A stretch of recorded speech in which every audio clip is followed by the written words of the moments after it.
Story number 1. I never believed small towns held secrets until that night when the dark wrapped around our car like a grave and eyes blinked in the black without light. Some people vanish in the wood. We didn't vanish, but something out there changed us, made us remember what fear really tastes like. If you think a car can protect you from the unknown, wait until the dark walks up to your door and stares through your windshield. We were just two idiots, drunk and high, killing time. And then the silence started breathing. It's one thing to be watched. It's another thing when the watchers have no eyes. I came home that weekend expecting boredom, maybe a few beers, and the same old stories from the same old faces. My buddy Rick had just borrowed his cousin's beat-up Honda, and with nothing else to do, we took to the back roads like we always did, dodging potholes, sharing cheap beer, laughing too loud. It was one of those nights where the sky is just a ceiling of clouds, where even the moon forgets to shine, the kind of dark that swallows your headlights and spits out nothing. So, my buddy and I, who were in college at the time, we were back in our little hometown for the weekend. That Saturday night, we were driving around getting high and just drinking beer. Rick was always the driver. He said the car soothed him. I was in the passenger seat, lazy and half buzzed, poking around the glove box for a lighter. We'd been winding down unmarked roads for nearly an hour. No GPS, no plan. That's when we saw the little dirt path veering off to the right, barely wide enough for the car. "Want to stop?" Rick asked. I shrugged. We pulled off and killed the lights. We stopped on a dirt road to take a bit of a leak and roll another joint. My buddy, who was driving, left the car running, but turned the lights off. The motor purred softly under the hood, and Rick clicked on the dome light to roll a new joint.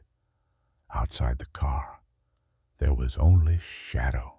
"I swear this spot wasn't on the map," he muttered. "Nah, this is nowhere," I replied. We didn't see any other cars or people around us for like miles. That's what made it terrifying. Because when Rick happened to glance forward, his whole face locked up. Then, without a word, he hit the headlights. The beam shot forward and stopped on people. Not one or two. A group, maybe 7, maybe more, standing, not moving. No flashlights, no phones, no light of any kind.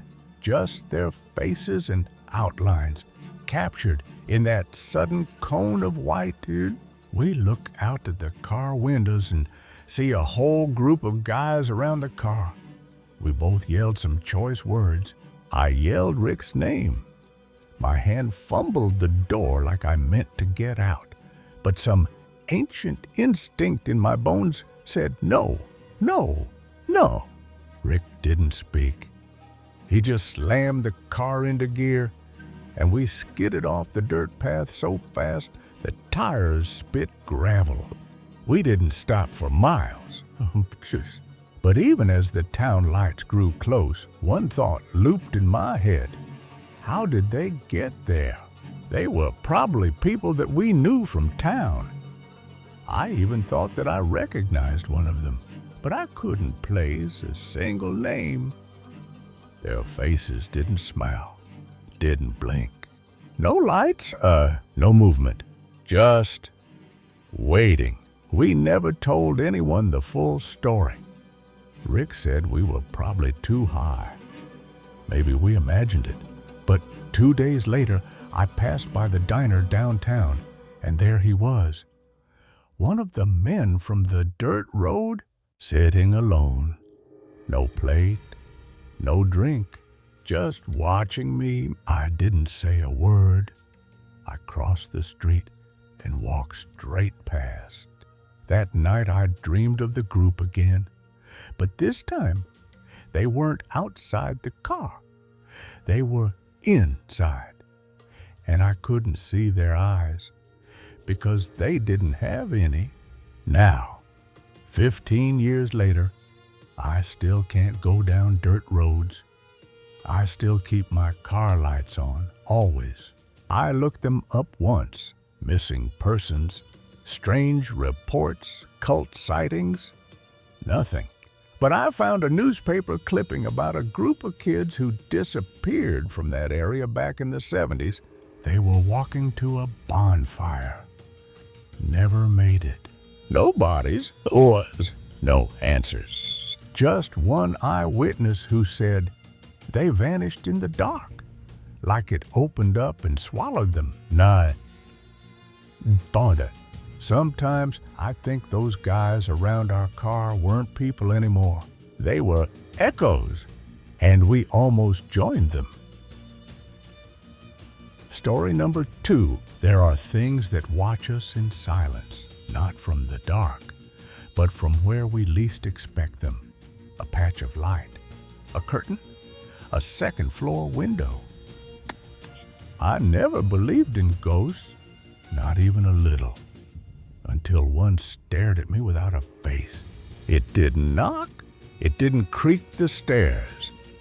It simply appeared, and it waited. My girlfriend still swears it moved when she blinked. I didn't blink, and I still saw it shift. I went to Belfast for a romantic weekend. I left questioning everything I thought was real. I have always considered myself a skeptic, a practical man, a man of science, of reason, of logic. Ghosts, spirits, demons. Those were stories for people who needed them. Something to explain the bumps in the night, the chill in an empty room, the odd shape in the corner of a blurry photo. I was never one of those people. I laughed at ghost hunting shows. I rolled my eyes at horror YouTubers. I didn't believe, not until something stood just across the landing and watched me. We had booked a modest Airbnb in Belfast. Nothing fancy. A 2-story townhouse tucked into a council estate, the kind of place that felt ordinary to a fault. No creaky floorboards, no antique furniture, just clean walls, a narrow stairwell, and a view of cloudy skies. Upon waking up on Friday the 13th, we started getting ready for the day. I was sat at the end of the bed, pulling my socks on when I looked up, and I saw a human shadow on the curtain of the bedroom across the landing from us.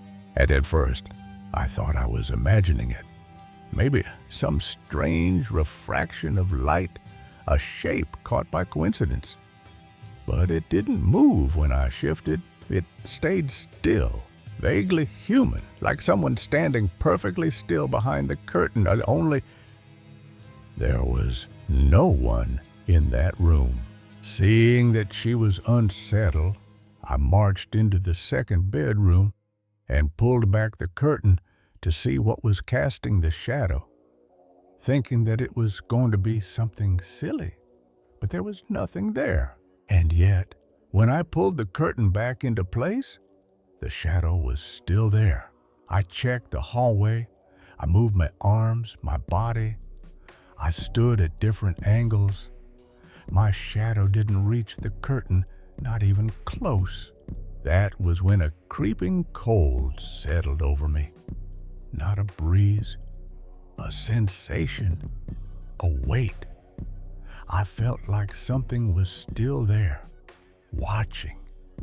My girlfriend had frozen at the doorway, her face pale, jaw clenched. "It moved," she said, not quite believing it herself. We didn't speak for a moment. We just stared at it.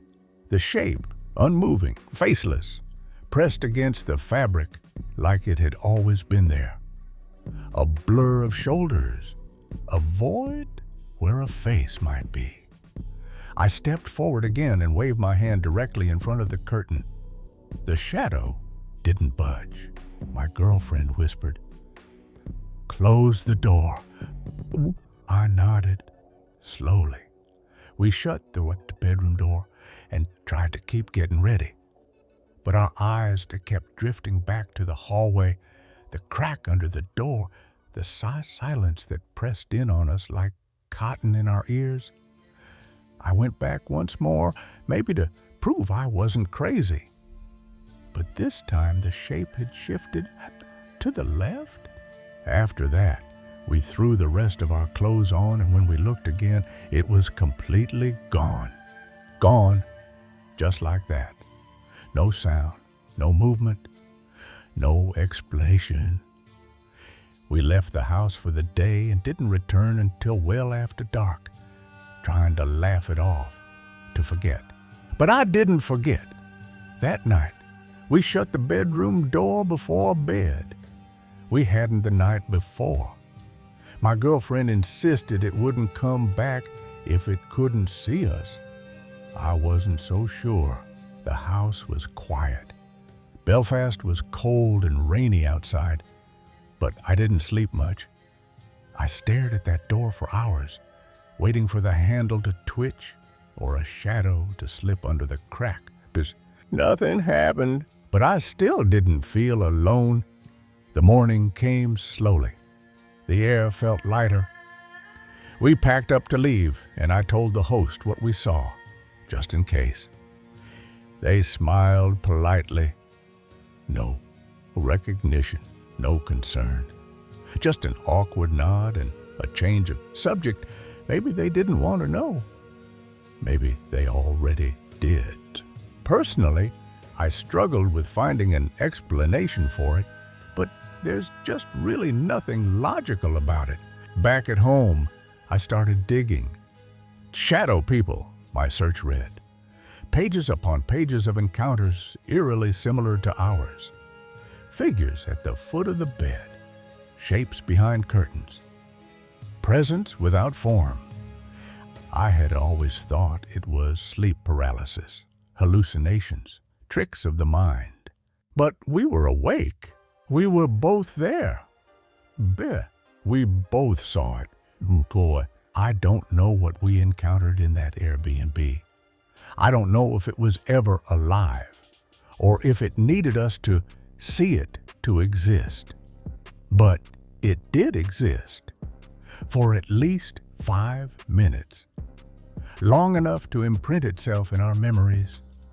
Long enough to change how I look at drawn curtains. I still don't believe in ghosts, but I believe in what I saw. Story number 3. You ever stare into the dark and feel like something's staring back? That night, I didn't feel alone on my porch. I felt watched. Not by a person, not by anything I'd known, but by something older, quieter, and infinitely more dangerous. There are moments in life when everything stops breathing, even the wind. The world just pauses. I felt that silence the moment the creature stepped into view. It wasn't just the size that made my skin crawl. It was the feeling that I was seeing something I wasn't supposed to.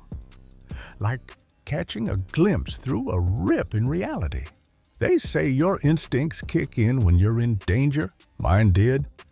But not to fight, not to flee, just freeze. My body shut down. Not out of confusion, but reverence. Like I was in the presence of something sacred or cursed. I've seen dogs, bears, even the occasional mountain lion on the edge of the city. But this thing, it didn't belong in any zoo or forest. Its fur shimmered strangely, its gait too smooth, too deliberate, like it knew exactly where it was going, but not where it was from. Some say there are cracks in our world, little splits where other realities seep through. I didn't believe that until I met the thing that walked past my apartment and changed the way I see night forever. I live in a quiet apartment building tucked behind a busy main road. During the day, the street is a chaotic mess of honking, shouting, and the steady hum of city life. But when night falls, especially around it transforms into a peaceful void, the perfect time to step outside, light a cigarette, and breathe. I had woken up in the middle of the night. After tossing and turning, I just could not get back to sleep that night. So I decided to go out and have a smoke. The cement steps outside my patio had always been my little escape. Just concrete, silence, and the occasional rustle of leaves. It's on a very busy street with a sidewalk that runs alongside of it. While the street was loud and busy during the day, it was actually very peaceful to sit out there at night. But that night, peace felt off, like the calm before a storm. The air was too still. No passing cars, no late-night joggers, not even the usual raccoons rummaging in trash bins. The silence wasn't just eerie, it was unnatural. And then I heard footsteps. They weren't hurried or loud, just a steady clop, like a heavy animal walking on pavement. I turned my head slowly toward the sidewalk, and that's when I saw it. A large, dark-colored animal came into view from a distance. It was walking on the sidewalk, and for some reason, my freeze response kicked in. It wasn't just its size. It was the way the streetlights didn't quite illuminate its shape, like its fur swallowed the light. It was easily as big as a horse, but bulkier, lower to the ground. Its back rolled as it moved, not like a predator, not like prey, like something ancient. I've lived in this city for decades. I've seen the occasional oddity, a goat in someone's backyard, someone riding a horse downtown for a protest, even a python once in a neighbor's bathroom. But this thing didn't fit anywhere. Its fur was matted, black with shades of silver glinting in the light. The air around it shimmered slightly, as if heat radiated from its body. But the night was cold. Honestly, it resembled a large black panther or maybe a lion-bear hybrid or something. Its head was low, mouth half open, steam exhaling from its jaws. Not panting, not angry, just existing, like it didn't even know I was there. The crazy thing is that it did not seem to be aware of my presence at all. Maybe that's why I stayed frozen, letting my cigarette burn out completely. I watched the ember die on my fingers and still couldn't move. I don't know how long I sat there. Time didn't move. I didn't blink. I barely breathed. It was almost like I knew if I moved that it would kill me, but it never turned its head. It never looked at me. It just kept walking, slowly, deliberately, like it belonged here, like it had walked this route many times before. My body did eventually let me move, but I must have been out there for a good 30 minutes, scared out of my mind to move. When it finally disappeared down the block and around the corner, I collapsed inward, not physically, but emotionally. Like something vital inside me had been rearranged. I thought about calling someone. The police? Animal control? A friend?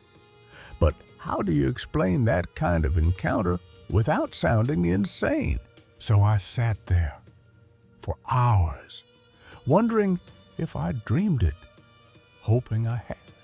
But the scorched mark from my burnt-out cigarette on the step said otherwise.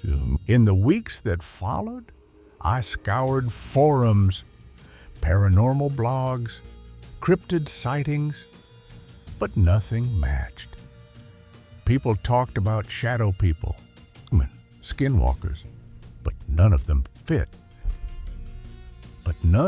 Honestly, I don't know that much about these things, but I feel like I saw something that I wasn't supposed to see that night. It didn't act like a monster, didn't chase, didn't howl. It existed, like it was passing through. I feel like it was from a different dimension or something. And I just got a bit of a peek. That's the only way I can describe it. Like something slipped through a fold in reality. And I just happened to be awake at the wrong time, in the wrong place, with my eyes open. Over the years, I've had other strange experiences. A missing hour, a voice that wasn't mine. Objects moved with no explanation. It always feels the same, too. Like I'm just getting a bit of a glimpse behind the veil or something. But this feast haunts me. It also haunted me more than any other unexplained experience that I've had. I've told a few people. They laugh. Or worse, patronize me, the way people do when they think you're fragile or delusional. I've tried talking about it with other people, and they usually just say something patronizing like, "Wow, that's crazy." And maybe it is. Maybe I am. But every time I close my eyes and smell smoke, I remember the shape, the silence, the eyes that never looked at me, but saw through me all the same. Story number 4. Out in the heart of Wisconsin's forgotten forests, I found something that wasn't meant to be found. There are places in this world where silence grows teeth, and I parked my truck right in its mouth. That night, I wasn't just alone.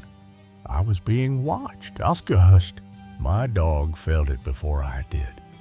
The forest didn't want us there. They say the woods are alive. I say they lie. It's not the woods. It's what walks among them.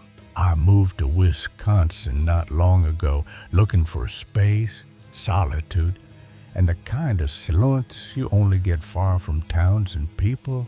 2 autumns back, I decided to drive from the southern edge of the state to Superior, not on the highways, though. I craved the old fire roads, those forgotten dirt veins that pulse through deep wilderness. By the second night of my solo journey, I found myself in a part of the Northwoods where the trees were so dense they blocked out most of the moonlight. I was following a narrow back road that seemed more like a memory of a path than anything maintained. Towering pines pressed in from either side, their silhouettes sharpening against the night sky. I turned off onto a smaller dirt trail, one barely wide enough for my truck, and followed it a couple miles in. The silence was crushing.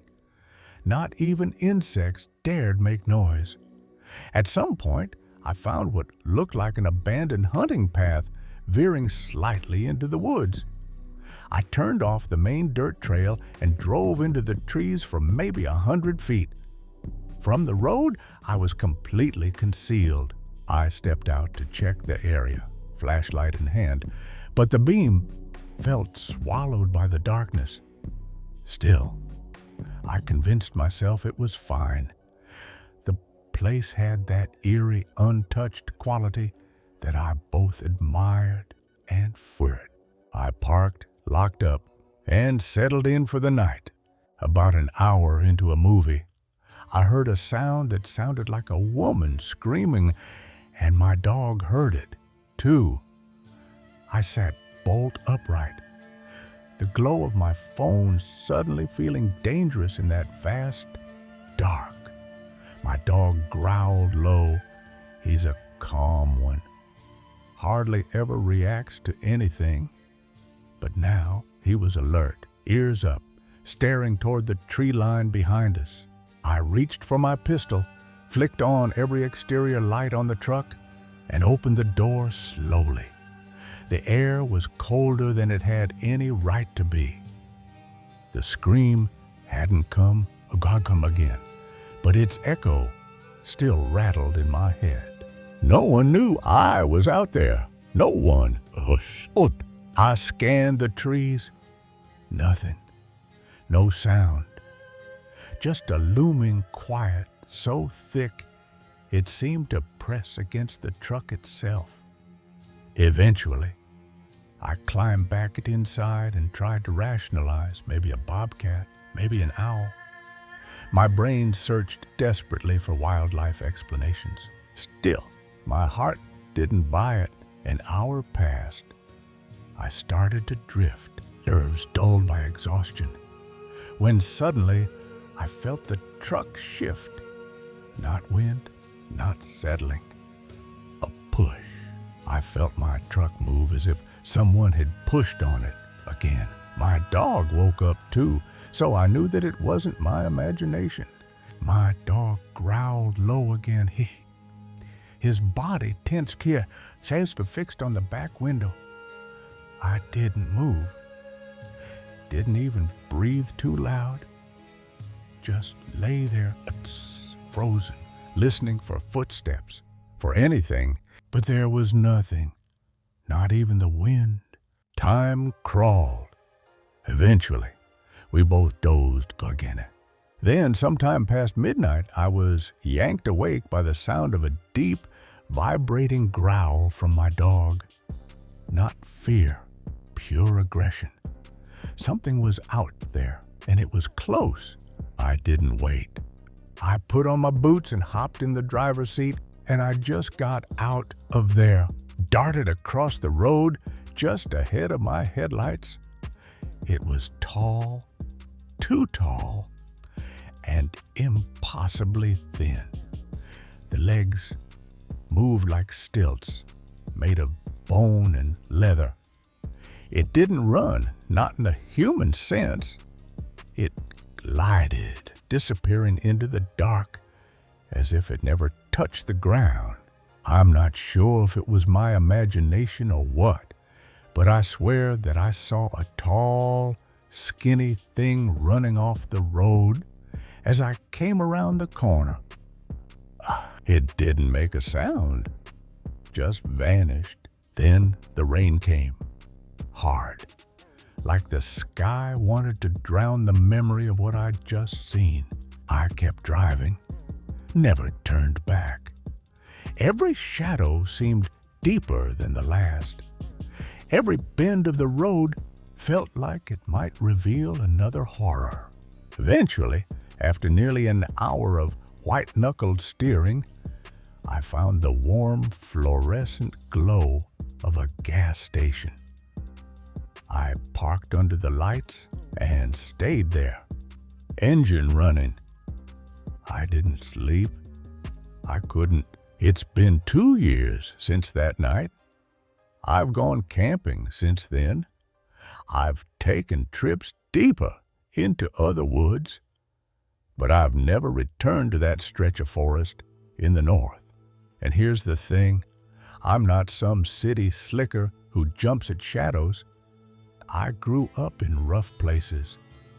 I've seen things, But nothing in my life has ever made my instincts scream like that night did. Yeah, I don't know what it was, but I know it was not human whatever was out there. That much is very clear.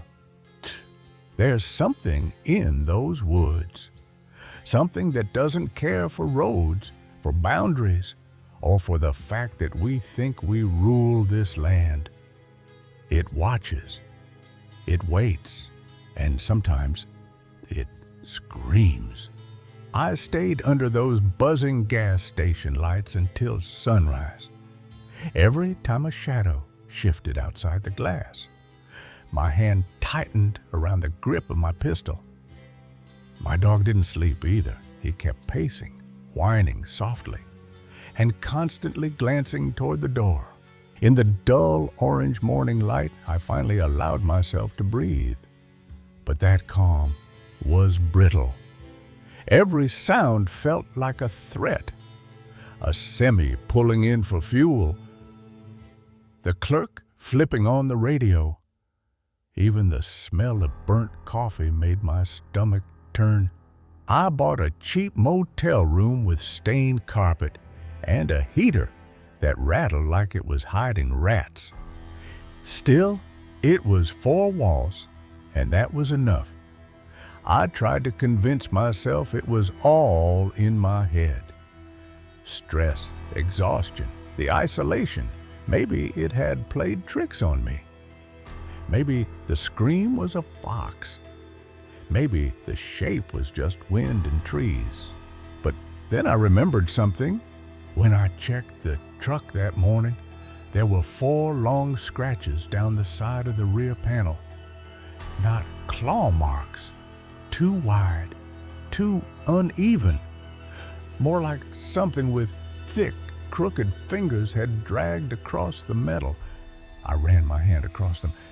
They weren't superficial. Whatever did it had pressure behind it. That was the moment I stopped trying to rationalize. Oh, it's back home.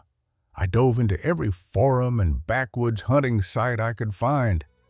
Stories of screams in the forest were common, but the descriptions varied wildly. Some blamed cougars. Some talked about witches or spirits. But a few, just a few, mentioned something that made my blood freeze. They called it the Screamer. A legend in northern folklore, never officially documented, always told in whispers. A tall, emaciated creature that lives deep in uninhabited forests. It mimics the sound of human distress, often a woman or child, to lure people from shelter. Once you acknowledge it, they say, it takes an interest in you. I wanted to dismiss it. I really did. But one hunter's story chilled me. He said he camped alone in the same forest area back in the 90s.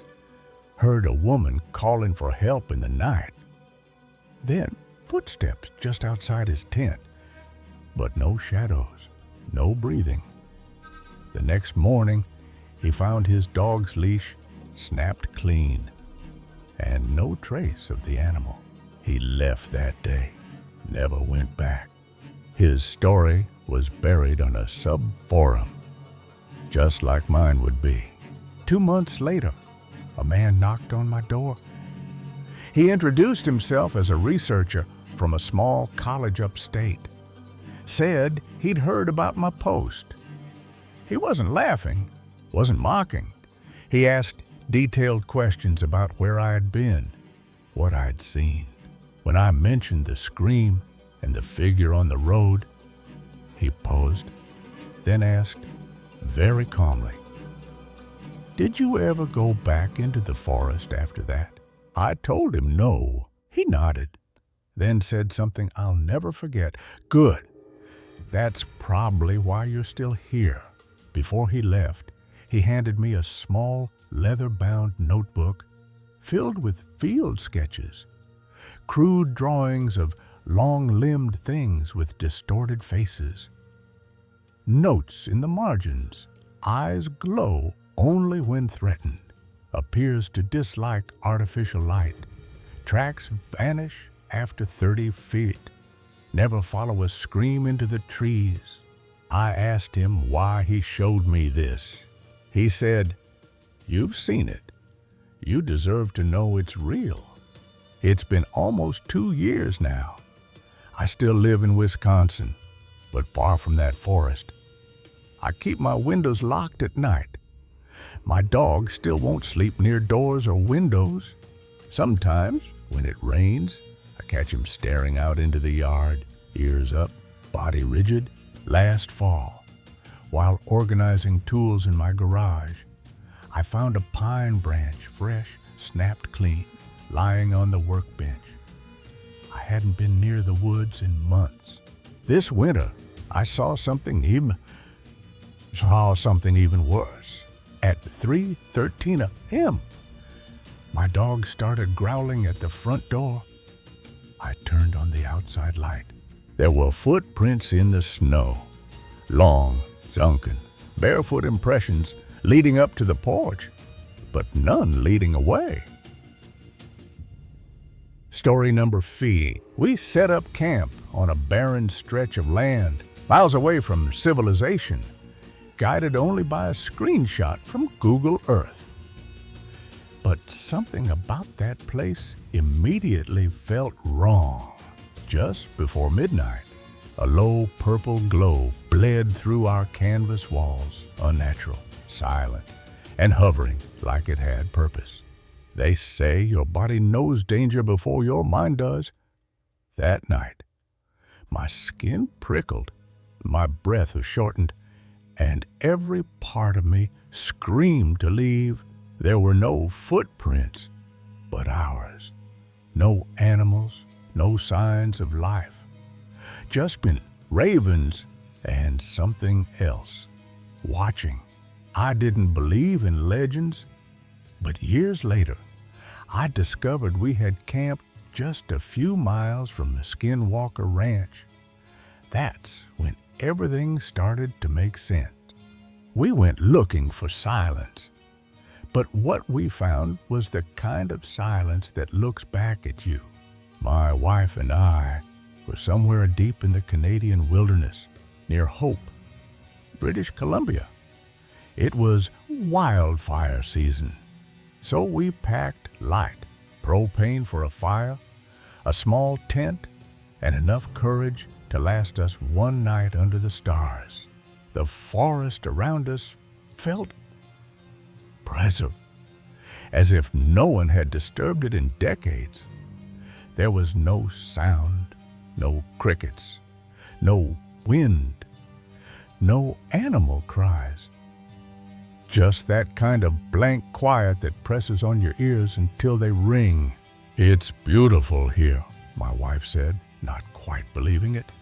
She kept glancing at the tree line like something was going to walk out and ask for her soul.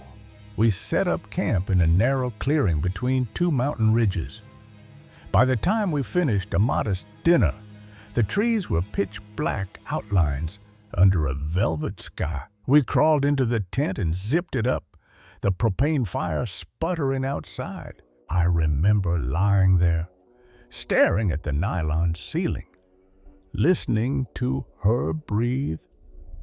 Then, a glowing purple ball. It started where I assumed was the tree line, and then up into the sky. And we could hear a light buzzing sound, and then it went silent. I shot upright. My wife sat up just as fast. The tent was transparent, but that light, it seeped in. The orb didn't shine. It glowed with purpose, like it was aware we were watching. I reached for the rifle I kept next to my bag and unzipped the tent flap in one motion. Cold air hit my face as I stepped out. Nothing. The trees stood still. The fire flickered. No smell of ozone, no buzzing, not even residual light. The forest had swallowed the moment whole. We'd explored the area earlier that day, and I assure you, there were no power lines. There's also nothing on Google Maps either. I tried to laugh it off, muttering something about Transformers, but my wife just stared at the sky. That night changed her. She hasn't set foot in a tent since. Not once. And that was 8 years ago. Years passed. Curiosity never quite left me, though. So, when we planned our road trip across the Southwest, I told my wife we'd travel in comfort this time, a camper van. No more tents, no more risk. We flew to Los Angeles, picked up a rental van, and started it east through Zion, Bryce, and the golden deserts of Utah. I had planned the trip using Google Earth. Each night, a marked dot. One of those dots sat in the middle of what looked like a remote rock formation. Giant boulder, almost like a sleeping hill. We drove down a narrow dirt road for nearly an hour before reaching it. The ground was soft, dry, and untouched. No tire tracks, no paw prints. The van left deep ruts where it parked, like we were the first ones ever foolish enough to camp there. I stepped out to gather some wood, and the wind shifted without warning. Strong, unnatural. It came in bursts, then stopped altogether. I began stacking flat stones to form a crude windbreak when I heard the ravens, 3 of them. Black dots perched on the rock's peak. They cawed, not rhythmically, but with precision. It felt like they were studying us. We joked about The Simpsons, the episode with Bart as a raven, but laughter dies quickly when your gut is in knots. We ate, we went to bed. The van rocked all night, and not from wind alone. Somewhere deep in the night, I woke up like someone had grabbed my heart and squeezed. I couldn't breathe, couldn't move. My skin crawled with goosebumps, and I swear my hair stood straight up from head to toe. Something's outside the van. I thought, not someone. Something. The wind howled, but it wasn't the sound that scared me. It was the rhythm of it, almost like breathing. Deep exhales moving around the van. I didn't dare move. My hand hovered near the axe, tucked between the seat and a bed. Then I heard her voice. "I'm really freaked out right now, and I don't want to be here," she whispered. I didn't know she was awake as well. Her voice shook with the same tremble that gripped my chest. We lay still, waiting. Eyes, I swear, felt them, watching through the thin walls of the van, blinking in unison with the rustling trees. My breath was shallow. My palms were wet. Then something shifted, like the van tilted forward ever so slightly, like something had pushed it. My wife squeezed my hand, and that's when I snapped. You know what? To heck with this. We're out of here. It took everything I had to pull myself forward, turn the key, and drive. The van shook as we inched forward, tires crunching over soft earth. A few hundred meters out, the wind just stopped. The pressure left our chests. The stillness returned, but this time it was a relief. We parked further up, out of view of the rock. I still didn't sleep much. I kept the axe beside me, even though I knew it wouldn't help. Morning came like salvation. We didn't speak. We didn't cook breakfast. The kitchen was only accessible through the back doors, and neither of us wanted to open them. We drove for hours before we felt safe enough to step out and stretch. No words. Just the sound of gravel under our boots and one long exhale we'd been holding since midnight. There were no animal tracks, just our own, to the fire pit and back to the van. When we reached Moab that afternoon, we ditched the van and booked a hotel without hesitation. Real walls, real locks, electricity, hot water. We didn't even argue. Our instincts had overruled our pride. Years later, I stumbled across a documentary about strange disappearances across a national forests. One segment focused on Utah, especially the southeast region. The camera zoomed in on a spot labeled Skinwalker Ranch, a place infamous for unnatural lights, mutilated animals, and terrifying human encounters. Kipoki. I froze on buckles. The van, the rock, the dirt road, they were just miles away from that place. We had been right on the edge of it. People go missing there.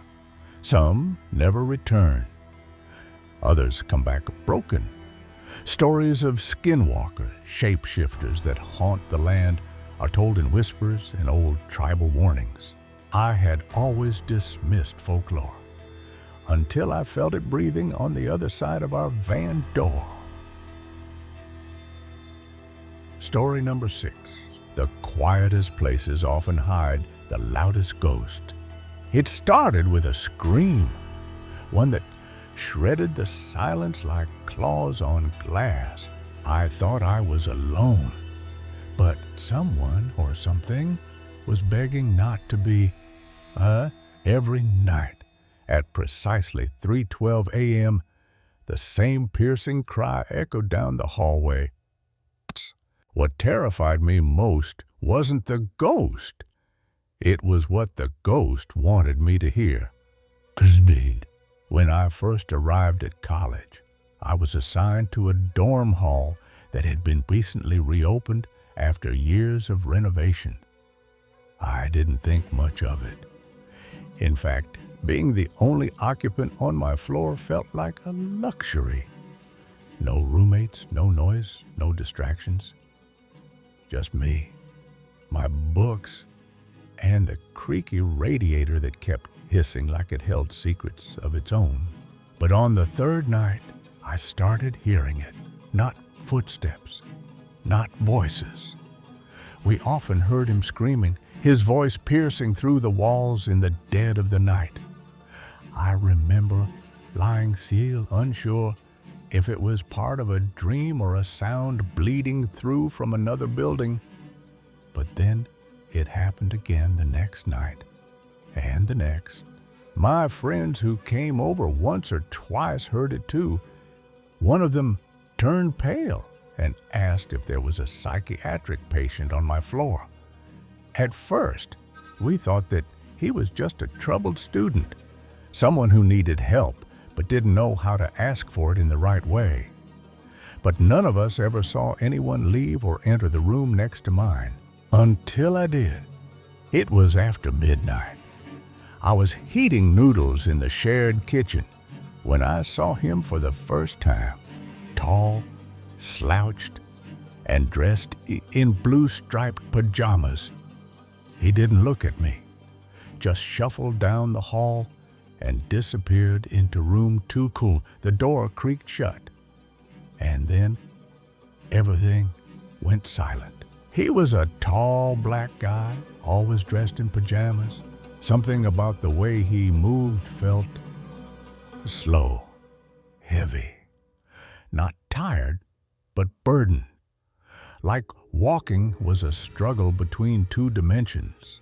The next morning, I asked the dorm office if another student had moved in. They looked confused. No one's assigned to that floor except you, they said. That should have been my cue to run. Instead, I bought a pack of sticky notes and wrote, "Hey, You okay? Heard you last night. What? I left it under the door of room 2 and the note was gone the next day. But that night, the screaming started again, and this time it sounded closer, angrier, as if the ghost knew I was listening. Now, curiosity can be a dangerous drug. I went back to the dorm office 2 days later and asked for records, room assignments, maintenance logs, anything I could get my hands on. The receptionist hesitated. Then she whispered, "You should talk to Henry. He's been working here since before the remodel." Henry, the old janitor, didn't blink when I said room 2 and he just nodded and lit a cigarette with shaking hands.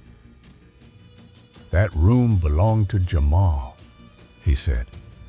"Nice kid, smart, quiet. No one really knew how much he was struggling." "What happened to him?" I asked, even though I already knew. "He took his own life, right in that room.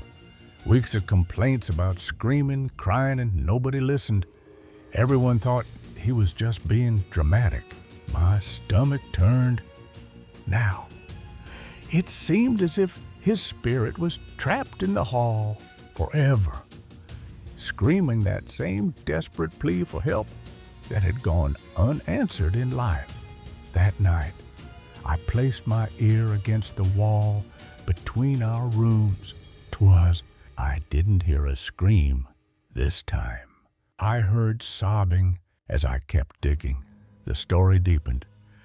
The college had a hidden history few students knew. Decades before it became a school, the building served as a recovery hospital for World War I soldiers. In fact, the basement, the same one we used for laundry, was originally the morgue. The laundry room, where we had always noticed a foul stench and dry blood stains, had once been the morgue. It explained a lot.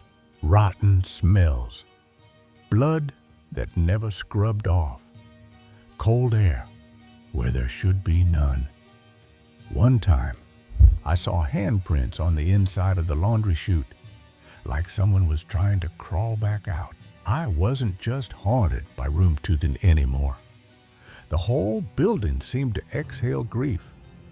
You could almost feel it rising from the floorboards at night. One night, I stayed up, determined to document the screams. I placed my phone near the door and waited. At 3:12 a.m., the shriek came again, louder than ever. But when I checked the recording, silence. Only one word showed up in the audio transcription: listen. But I decided to confront it. One last time. One night, after hearing that same shriek echoing through the empty hall, I went over to his door to see if I could talk to him. I knocked, but just like the other times I tried, the screaming stopped the second that I got close. So I stayed. I sat down by the door and began to speak softly. I told him I was sorry, that I heard him now, that maybe someone should have listened back then. A long pause followed it. Then I heard it, a voice, fragile and hollow. "Thank you." The next morning, the dorm manager came running to me. "We opened room 2, she said.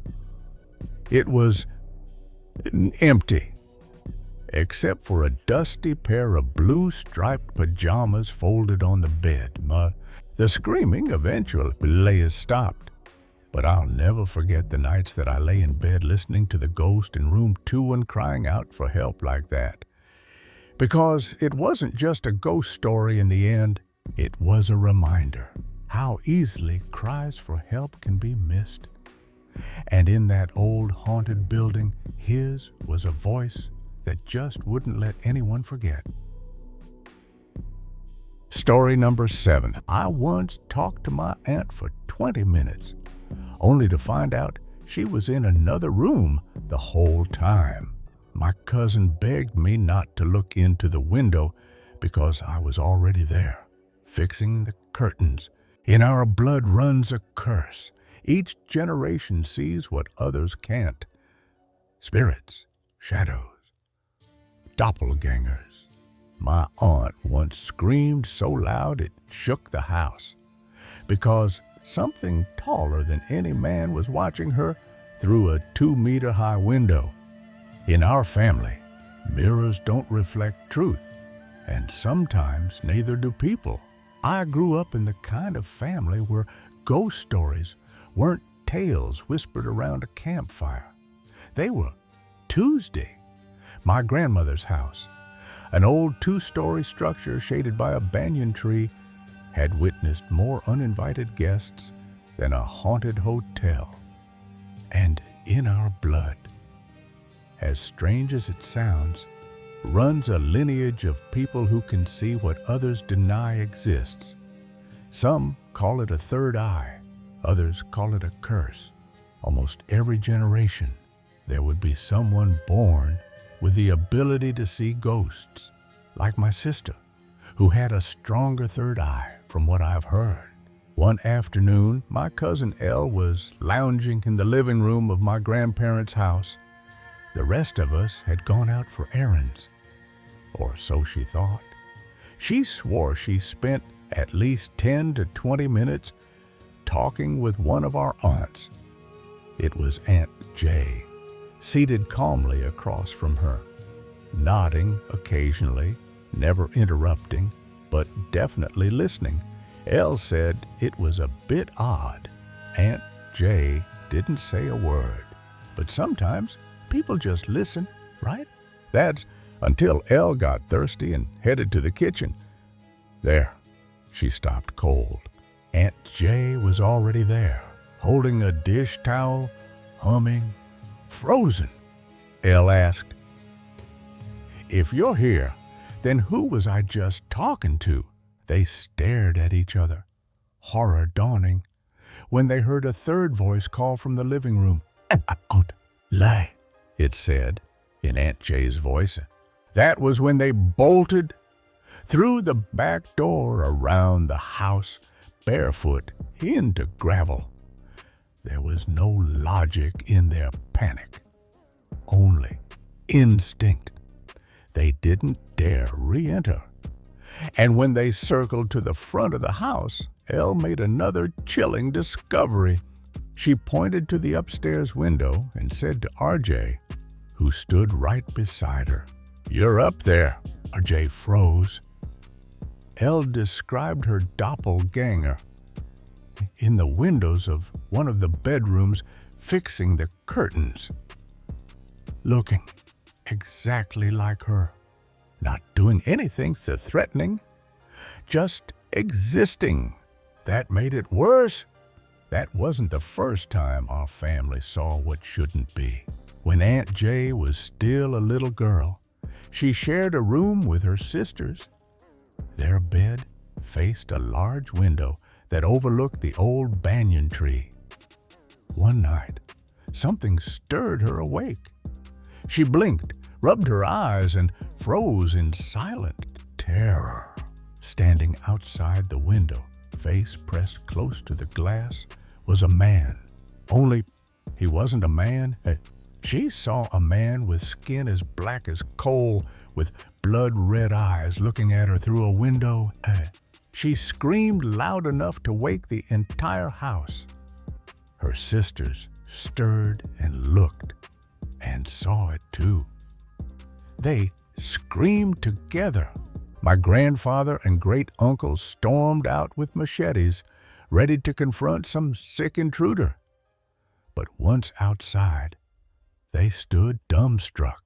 The windows was at least 2 meters off the ground. No ladder, no footprints, no one in sight. And the man had vanished. Even in a city known for strange things, no one was tall enough to make that sighting possible. Not unless they weren't human. That same window overlooked the ancient banyan tree, one so old. People refused to touch it. Local stories whispered that it was the home of the Watcher, an impossibly tall entity cloaked in shadow, smoking a fat cigar that glowed a dimmer red in the dark. Some say it only stares. Others say it chooses because women, children, but sometimes, and once it marks you, the stories say, your reflection will never quite match what the world sees. That's why Aunt Jay avoids mirrors to this day. That's why RJ will never walk past windows alone. And that's why, when Elle hears her name in her aunt's voice, from a room she knows is empty, she leaves. She doesn't ask. She doesn't check. Because in our family, you don't meet your doppelganger or you'll die.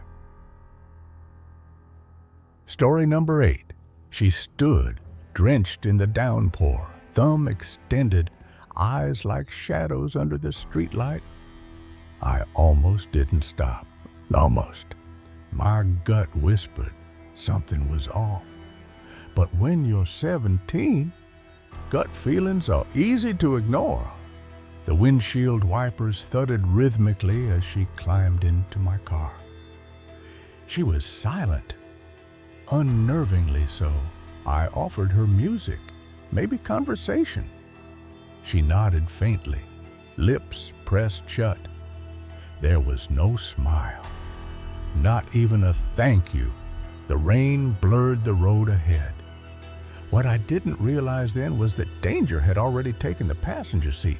She stood drenched in the downpour, thumb extended, eyes like shadows under the streetlight. I almost didn't stop. Almost. I had just left my family's cabin, tires sliding on the slick country road as thunder rolled in the distance. The last place I expected to find another soul was at that desolate turn near Old Mill Creek. But there she was, hood up. Soaked hair was sticking to her cheeks, her face half illuminated by my headlights. Something about her posture struck me. Not desperate, just still. She didn't wave frantically. She waited, as if she knew I'd stop. And I did. She climbed into my car without a word. Her clothes were soaked through, and she smelled faintly of damp leaves and iron. Her backpack thudded onto the floorboard. "Where you headed?" I asked. She just pointed down the road, avoiding my gaze. We sat in silence for a while. I turned on the heat and picked a soft rock playlist. Nothing too intense. Still, she didn't speak. She didn't fidget. No questions about who I was or where I lived, just that eerie quiet. I glanced at her a few times. She'd looked about my age, maybe a bit younger. Her nails were bitten down to the quick. Ouch! The storm had grown teeth. Lightning forked the proverbial shape of distant barns and skeletal trees. But inside, the car was sealed in an uncomfortable stillness. About 15 minutes in, I started to feel the unease tighten around my ribs. Her silence wasn't just awkward, it was deliberate. Every movement of hers was measured. She didn't even flinch when the thunder rattled the glass. I asked her again, "You okay?" She nodded. Oh, that was it. I told myself maybe she was just scared. Maybe she had been through something. Maybe she needed help and didn't know how to ask. Still, I found myself glancing toward the glove compartment where I kept a flashlight and, more recently, a box cutter for work. But nothing happened. For the next 30 miles. She just sat there, unblinking. Eventually, the town lights came into view. I relaxed slightly, thinking maybe I'd imagined it all, just a creepy vibe amplified by the storm. She motioned for me to pull into a gas station near the edge of town, and I'll never forget what happened next. She pulled out this huge knife from her backpack, laid it on her thigh, and said, and I will never forget this, I was going to kill you and take your car, but you're a sweet kid. Don't ever pick up hitchhikers. I froze. My foot hovered above the gas pedal. My breath caught. She didn't raise the knife. She didn't look angry. In fact, she seemed sad. The blade shimmered under the fluorescent lights of the gas station. I could see a nick in the steel, like it had been used before. I stared at it, then at her hands. No tremble, calm, steady hands. Why, was all I could whisper. She shrugged, like it wasn't personal. Bad people stop for strangers. Then, why didn't you? You had sunflower seeds on your dashboard. And you played the Eagle. My dad used to listen to that. My mouth went dry. She stood up, slid the knife back into her bag, and got out of the car. But she didn't run. Just walked off into the night like nothing happened. I sat in the car for what felt like an hour. Rain still thudding against the windshield. My hands were shaking so badly I couldn't turn the key. My mind raced. What if I had chosen different music? What if I hadn't smiled when she got in? What if he had followed through? I never told anyone. How do you explain something like that without sounding like a lunatic? From that night on, I never stopped for another stranger, and I never left the house without locking the car doors behind me. But sometimes, on rainy nights, I think about her, the girl with the knife, and wonder how many others didn't get to hear that mercy speech. Story number 9. Have you ever walked into a place just for fun and left with a curse? I did, and it nearly broke my family apart.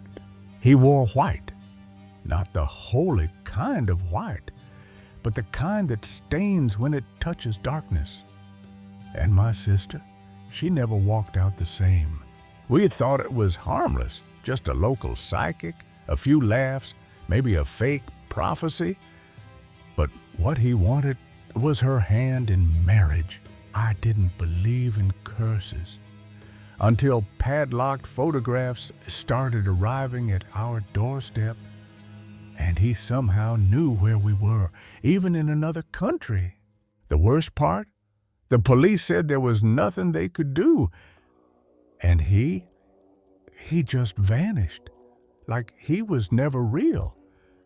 But the fear stayed. It started with a festival, just a cheerful weekend escape. My best friend used to come to my place for the weekend, and I always used it as an escape from work and school. My sister, older, wiser, and the kind who actually read the instruction manual, tagged along like she always did.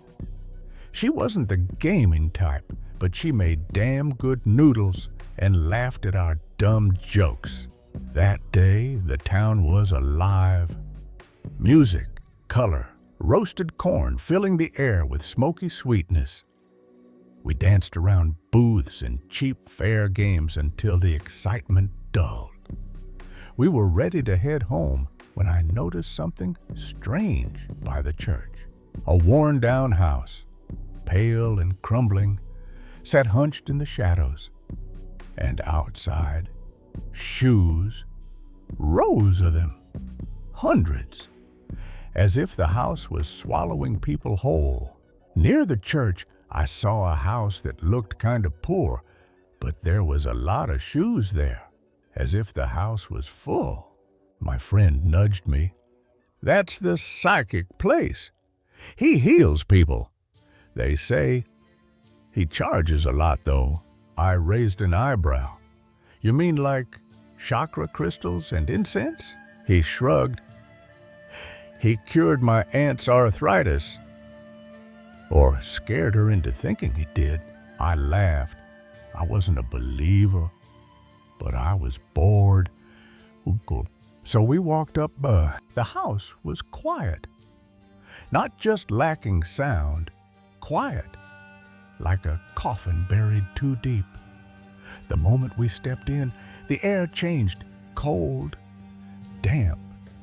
As soon as I stepped in, I smelled something wet, if I could call it that. We passed others sitting, waiting.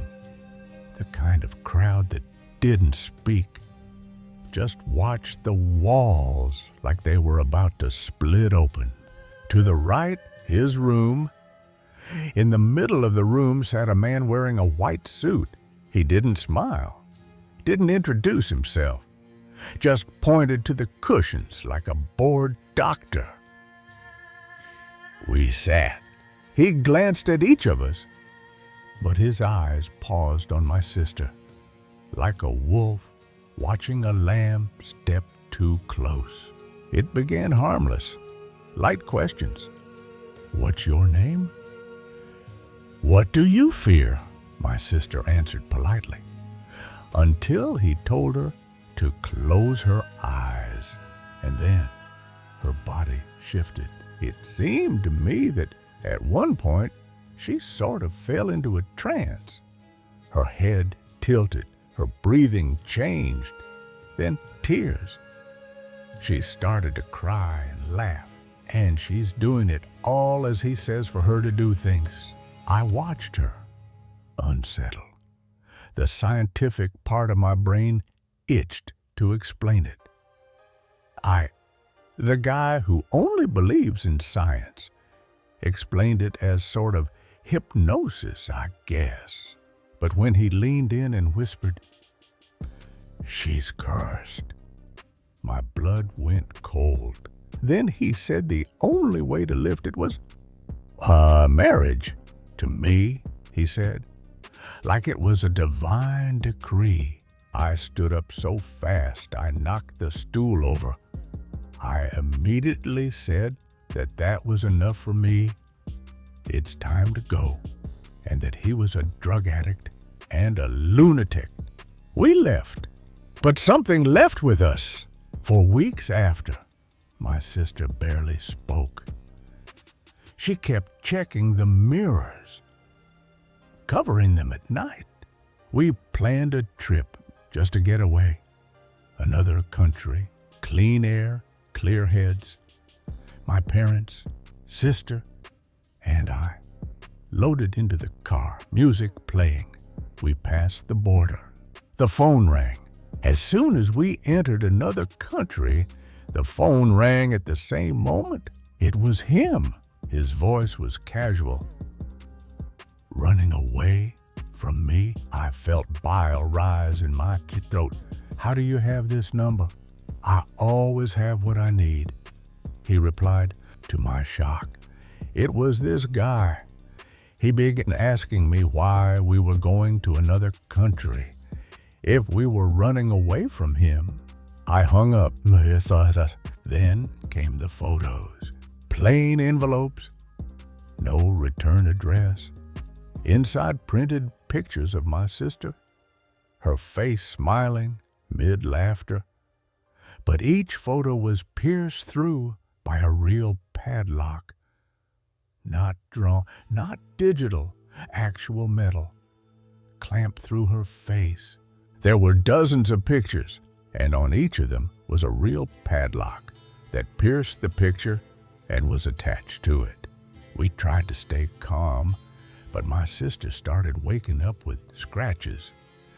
No open windows, no broken locks, just scratches. We went to the police. They nodded. took the photos. No threat yet, they said. No fingerprints. No proof he's behind it. We were forced to call the police, but really, in the end, they just couldn't do anything. And the messages continued from fake accounts. You belong here. Come home to your fate. There are still hateful messages from fake profiles. One day, I opened the mailbox. Nothing. That was the last time we heard from him. But the harassment eventually somehow stopped. I don't know how. I mean, maybe he got bored, or maybe he just saw that there was no fruit from all of the energy that he was expending, and he just stopped. But I never threw away the padlocks. They sit in a drawer, locked inside another box. Because sometimes at night, when the power flickers, I swear I hear one click. Story number 10. You ever look back and realize someone almost broke you in ways you still don't fully understand? That's what Haley did to me. And I was only 14. I thought I had made a new friend. She smiled at me through a grainy webcam, told me I mattered, that she understood me. But everything was a lie. What started with innocent fan art became the darkest chapter of my teenage life, one I almost didn't make it out of. Haley wasn't who she said she was. Neither were her friends.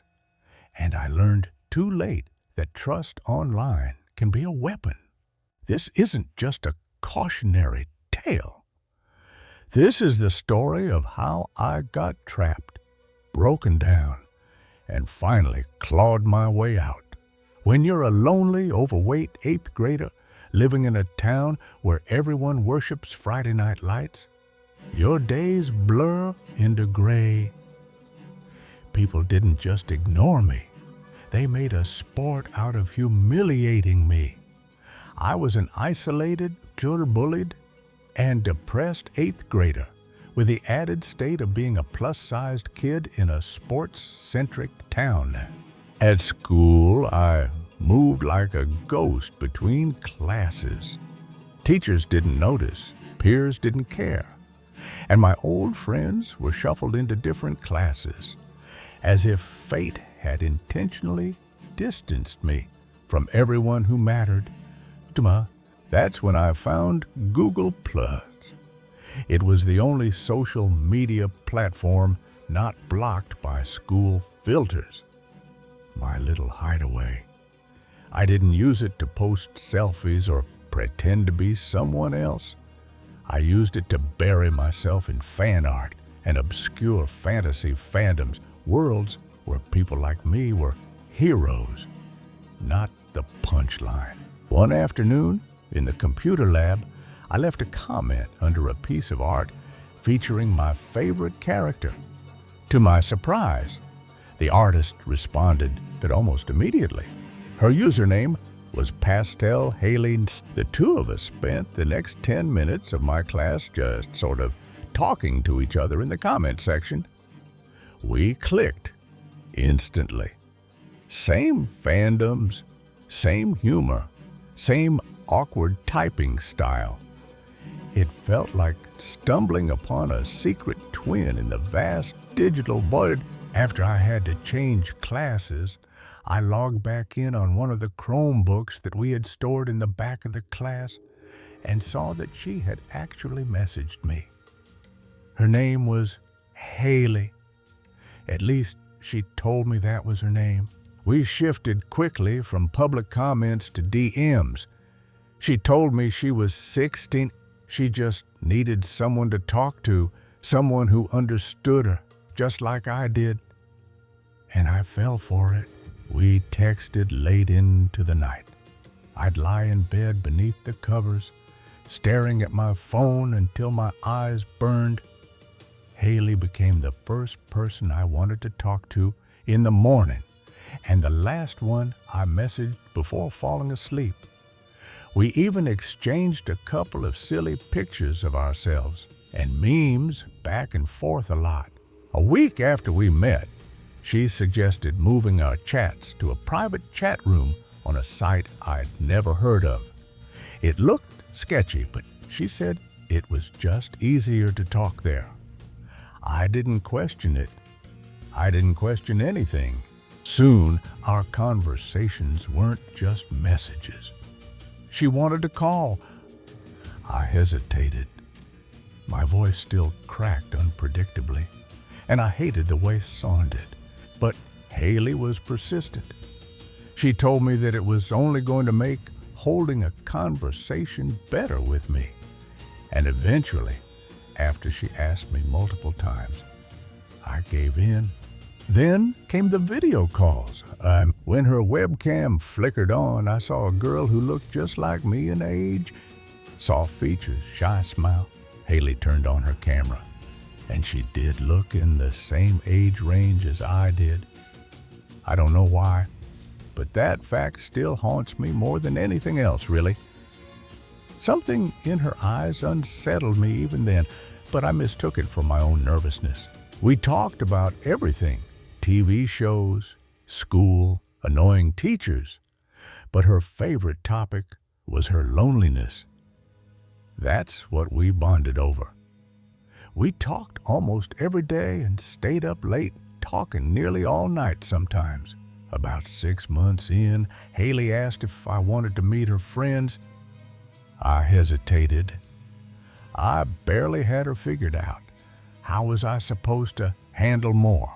But she was excited, told me they were cool people, that they'd love me. I just wanted to feel included. The chat room she invited me to felt off immediately. In a chat with her main friends, there were 6 other people. Most of them were at least 18 to 19, but there were 2 guys that I distinctly remember being in their 20s.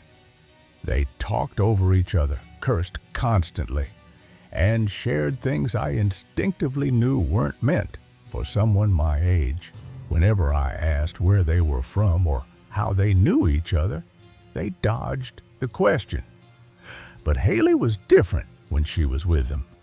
Louder, cruder, like she was trying to impress them.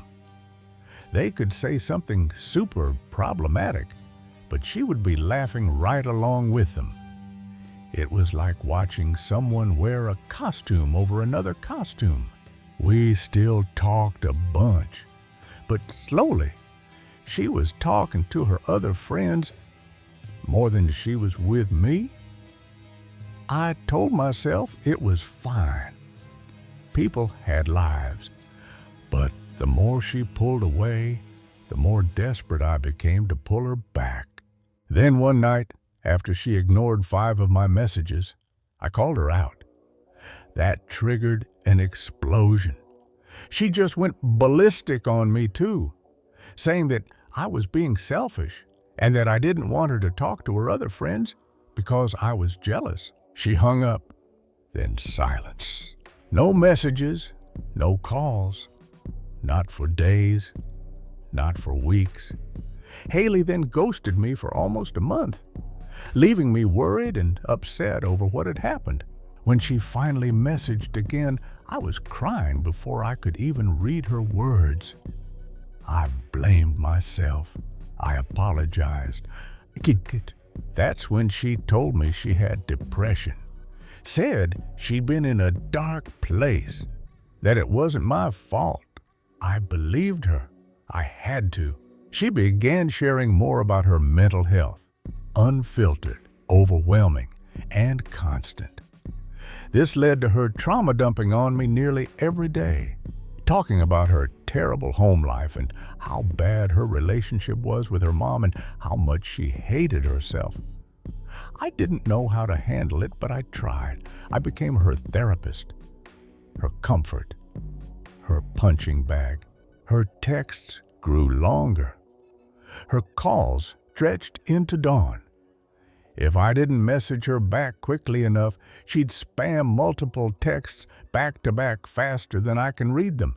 I was drowning, but part of me clung to the idea that at least someone still wanted to talk to me. The cycle repeated like clockwork. She'd ghost me, then come back crying. She'd threaten to self-harm, then drop the topic like nothing happened.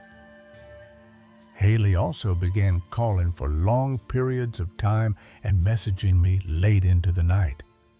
Phone calls would stretch for hours at a time, and her texts would come in until like 3 or 4 in the morning even. Sometimes she'd send me pictures, disturbing, graphic images of wounds. Alongside of that, she would send me pictures of her marking herself, telling me about how it felt to do it. I couldn't sleep after seeing them. I'd panic, beg her to respond, and wait by my phone like it was an IV drip keeping me alive. The worst part? I knew something was deeply wrong, but I was terrified of what would happen if I left her. What if she really did something to herself? And the others in the group chat? They grew meaner, harsher. They began ganging up on me in messages. And Haley was often the first one to make rude jokes about me that they would all laugh at. I didn't recognize her anymore. I stopped replying. She begged me to stay. I gave in until the night it all finally snapped. We were in yet another group argument, this time over some drama I didn't even understand. That night, something inside me snapped. The dam broke in. I told them I was done. Messaged Haley privately. I need a break. And I left. Then I left both chat rooms, blocked everyone that I talked to, deleted my messaging account, and deleted the site from my computer's history. I unplugged my laptop and just stared at the blank screen. I felt like I had escaped prison. For the first time in years, I cried, and not because I was broken, because I was free. But the story didn't end there. A few weeks later, something didn't sit right with me. I looked up some of the images Haley had sent, reverse searched them. Stock photos, Photoshop. I also found out from a bit of digging through her background. A lot of things just didn't add up. She had lied about more than her feelings. She had lied about her identity, her name, her age. She wasn't 16 when I met her. She was in her 20s, meaning that when we first met when I was fiend, she was at least about 20 years old, for months after. I had nightmares of Haley's voice, of her messages, of her finding me again. She never did. I made new friends, real friends. I got better. But sometimes I still wonder, who was she really, and why me? Story number 11. I should have trusted my gut that night. But what saved us wasn't instinct. It was my wife's hand on my wrist, pulling me back from something we couldn't see. There are roads that don't belong on any map. Millfield was one of them. It didn't lead to anywhere safe. It was a detour straight into the unknown. You ever get that sinking feeling that something's wrong before it happens? That suitcase in the road wasn't just luggage. It was bait. We weren't just in the wrong place at the wrong time. We were chosen. A few weeks ago, I was driving in the middle of nowhere heading to one of my friend's place. My wife was sleeping next to me while my teenage daughters were watching a movie in the back. Next to them, my toddler was playing with his toys, and it must have been around 1 o'clock in the morning. We left late, not because we planned to, but because packing a family of 5 is a logistical nightmare. My friend lived in the country, way out past the highways and fast food chains. He'd begged us to visit for weeks. I thought the quiet would do us good. I was wrong. The drive began normally, radio on low, headlights cutting through the dark. We passed gas stations, streetlights, suburbs turning into silence. Then the GPS rerouted us. Take Millfield Road. I hesitated. My wife murmured something in her sleep. I took the turn. That was mistake number 1. I was a bit nervous as the drive there seemed to last forever, and I was getting a bit tired, too. The dirt road with no lights gave me chills as all I could see around were only fields. My headlights stretched into nothing. I turned down the music. Even the kids noticed the silence.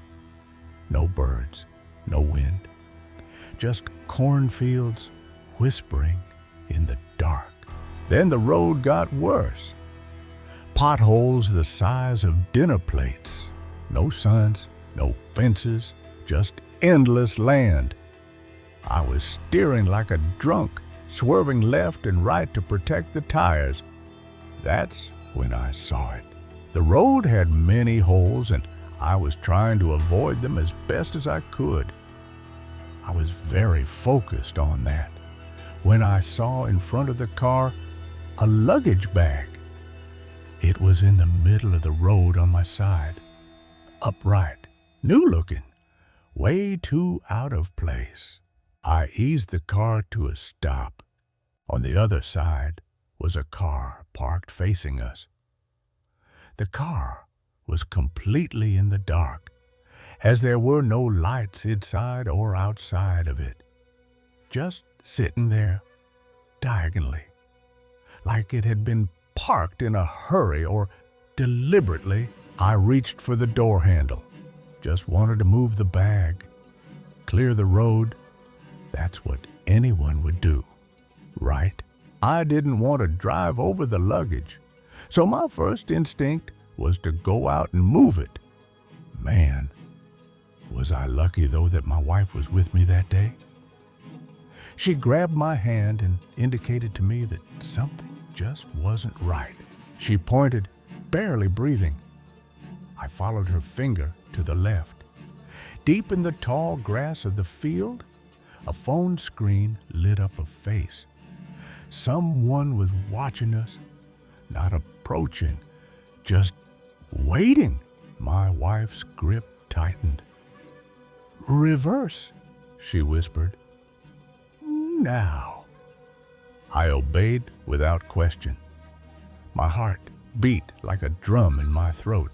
As I backed up, the headlights swept across the field, illuminating something else, a second figure, crouching low. My daughters hadn't noticed yet. My toddler stirred in his seat, oblivious. That's when it happened. I turned the car around and I was ready to leave this road when 2 people jumped in front of us from the field. There was no space on the road, so I couldn't go without harming them. 2 people were in front of my car now. They stood still, like statues. One had something long in his hand. Could have been a crowbar or a pipe. I wasn't waiting to find out. There was also the luggage bag, a car, and a person checking their phone in the field behind us. I didn't know what to do. Trapped. I couldn't drive forward, couldn't go back. It was a perfect choke point. I wondered how many people they'd tried this on before.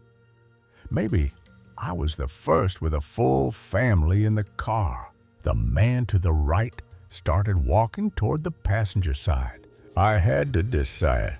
So really, I did the only thing that I thought of. I just turned around again facing the luggage and just drove over it. The tires bounced as they hit the suitcase. Fortunately, there was nothing inside of it to damage my car. I didn't slow down to check. Didn't care. The men shouted, "Too late." I floored it. We sped past the dark car, past the edge of the trap. I didn't stop until we hit asphalt again, miles down the road. My daughters were crying. My wife was shaking. I was soaked in sweat, hands white on the steering wheel. We pulled into the nearest diner, sat in the parking lot with the engine running for 10 minutes. No one spoke. When I stepped out, my legs gave way. I'd never felt that close to losing everything. We eventually arrived at my friend's house, and everything was fine after that, and we had a great time there. But I still get chills when I think about this incident. I mean, the whole thing was pretty obviously a setup. And if I had gotten out of the car, what would they have done? I looked it up afterward. There's no Millfield Road on Google Maps, not in that county. Nothing shows up when I try to search the route we took. And the GPS logs? Gone. Maybe it was some backwoods criminal setup. Maybe something worse. But one thing's for sure, I'll never stop for a suitcase again. It should have ended that night, but somehow it didn't. For weeks after Millfield, I couldn't sleep properly. I kept replaying the moment I almost opened that door. I wondered if those men had followed us, if they had planned something more sinister than robbery, and if we'd been 1 second slower, what would have happened to my family? I didn't tell anyone about the photo at first, the one someone left under our windshield. I didn't want to scare my wife, but I studied it in private, and the more I stared, the more I saw. It wasn't just our car. There was a figure in the background, a tall silhouette behind the cornfield, watching us from the dark. No phone, no light, just a presence. Who took the photo? Why send it? Was it a warning or a message that we'd been marked? I called the police eventually. I showed them the suitcase remnants, the picture, everything I could recall. They filed a report but found nothing. Probably teenagers pulling a prank, one officer said. You did the right thing, not stopping. But the more I thought about it, the less it felt like a prank. Teenagers don't coordinate with 3 lookouts and silent ambushes in the middle of nowhere. Teenagers don't leave surveillance photos. About a month later, I got an anonymous letter in the mail, no stamp, no handwriting. Just a single printed sentence. You passed the test. Stay quiet. That was the moment I knew this went far beyond coincidence. I began to wonder if that road was some kind of trap, not just physical, but selective. Like they were looking for a type, a pattern. Maybe we were tested not just for how we reacted, but what kind of people we were. I know it sounds insane, but once something impossible happens to you, your understanding of sane changes forever. We installed cameras around the house. I changed the locks. I even bought a dash cam, which I should have had that night. But nothing ever showed up on the recordings. It was like they had disappeared back into the fields they came from. Still, every so often, I catch someone watching us. Not for long, just long enough to be sure they're real, and then they're gone. A man in a hoodie across the street. A black car parked down the road that vanishes when I walk toward it. No proof, just enough doubt to make me feel crazy. But I know what happened. I know what we escaped, but, and I know they're still out there. Story number 2. You ever felt like someone was watching you, but when you turn, there's nothing but silence? That silence once smiled at me, and it had no mouth. He kept saying she stole his hat. A girl with no mouth. I laughed it off until she turned off the light. There's a difference between imagination and terror. I didn't believe him until I saw the shadow. So I worked night shifts with disabled adults. They warned me the house had a history. I thought they meant Pipes Creek. The last time I looked down that hallway, I wasn't alone. Something looked back, and it wasn't human. Oh, good. I work with adults with disabilities, so do take this story with a grain of salt. That's how I used to open up, almost as a joke, to myself, to friends, to anyone I'd share this with. Working night shifts in that facility had always been more routine than creepy. Until it wasn't. He was one of my regular clients, early 60s, kind eyes, cognitively impaired, sweet man, but often confused. Yet he wasn't delusional, not the way people think. His memory wandered, sure, but he never hallucinated, never. That's why the first time he told me about her, I smiled politely and logged it as another confused moment. She took it again, he muttered. Took what? I asked. My hat. The girl with no mouth. But he would walk about seeing a girl with no mouth around the house. For example, when he couldn't find his hat, the girl with no mouth would take it. I chuckled. I mean, how can you not? A girl with no mouth? It sounded like something out of a horror film or a nightmare child's drawing. But then, the little things started to pile up. One of my responsibilities was checking on him when he went to bed each night. 2, it was a standard routine. Bedtime check. Ensure his CPAP mask was near him. Lights on low, door cracked just a bit. I had assisted him with bed and left him with his mask in his lap and stepped out so that he could get it on and get comfortable. That particular night, everything went as usual. I set him up, left his lamp on, and walked 10 feet down the hall to skim the staff bulletin board. Nothing exciting, just chatter about an upcoming company picnic. I heard him laughing softly behind me. Curious, I peeked in. I caught you, he said. What did you catch me doing? I asked, laughing, assuming he meant some inside joke. He pointed. You reached in and turned off the light. He said, though, that he saw a hand reach into the crack of the door and turn off the light, and he thought that it was me playing with him. That was strange, because the room was now dark, pitch dark. His mask was still in his lap. He hadn't moved an inch.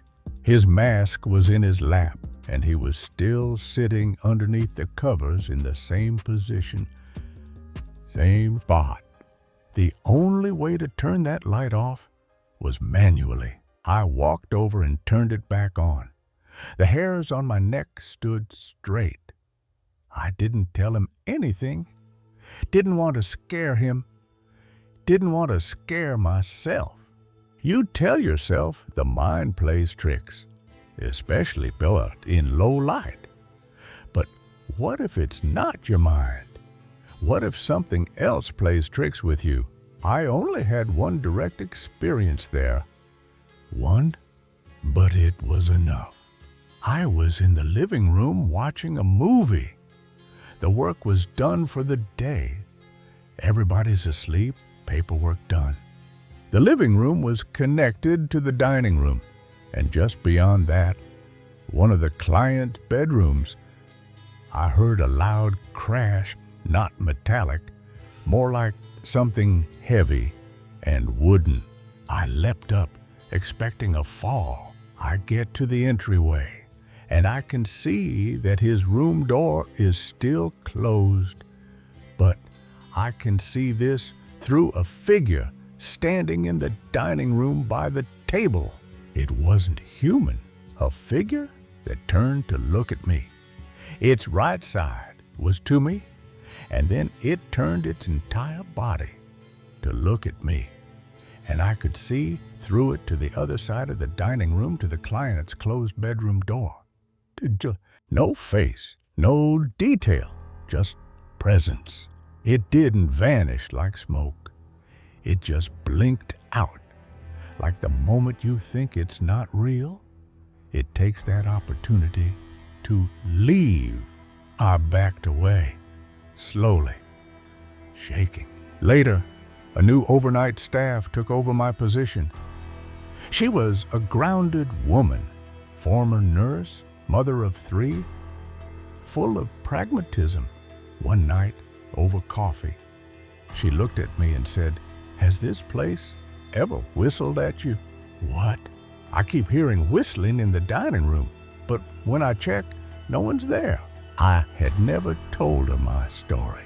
I nodded, slowly. "Stay out of that hallway after 2 a.m., I said. I tried rationalizing everything. The man had cognitive issues. Maybe my eyes lied. Maybe she heard a night bird outside the window. But that light, I left it on. I know I did. And he hadn't moved. No one was near that door. But I can assure you that light, it was off, and I purposefully left it on so that I could do my job a minute later. Yes, he was cognitively impaired, but he didn't see things. He had trouble with his memory. But again, he didn't see things. I look back at it now and realize the only people who see her are the ones society doesn't believe. The girl with no mouth doesn't speak. She shows. Story number 13. I don't remember how I got back to my truck. All I know is that the sun was blazing, my hands were shaking, and I was sobbing like a child. Something had touched me, something I still can't explain. They told me the church was abandoned, but the doors were open, and someone or something was definitely in situ. Ever felt your soul slipping away, like it was being wrung out, like a wet cloth? That's what happened to me inside that building. One minute I was delivering a package. The next, I was in a different part of town, drenched in sweat and missing an hour of my life. I used to think nothing could scare me, not after growing up in Fresno. But that church, it broke me in ways I didn't know were possible. They say fear creeps in slowly, that it slithers under your skin and coils there unnoticed until it strikes. But what I felt that day wasn't slow. It hit like a brick wall the moment I stepped out of my truck. I had been delivering packages for just over a year. The job was simple, tedious, yes, but predictable. I liked that. No surprises, no mysteries, just dresses, boxes, signatures. That day started like any other. I'd been cruising through my route, ticking off stops without delay. I was ahead of schedule, which in delivery world meant more time to breathe, more time to relax, until I reached that church. Always. It wasn't a place I recognized.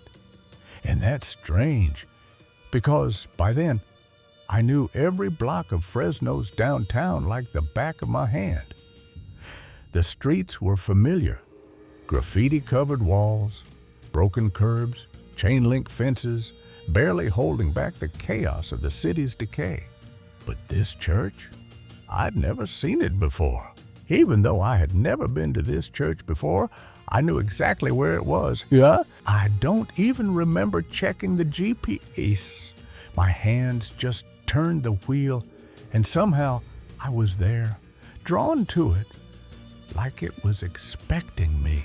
The building sat in a pocket of urban rot, bordered on one side by a crumbling industrial rail line and on the other by a makeshift tent camp that had grown over the past year.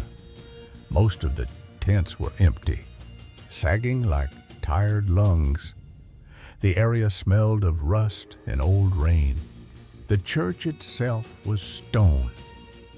Not modern stucco or cheap siding, no, this was heavy, ancient-looking brickwork. The kind that made you think of incense and ghosts. The front had twin wooden doors, each one at least 10 feet tall, and they were wide open.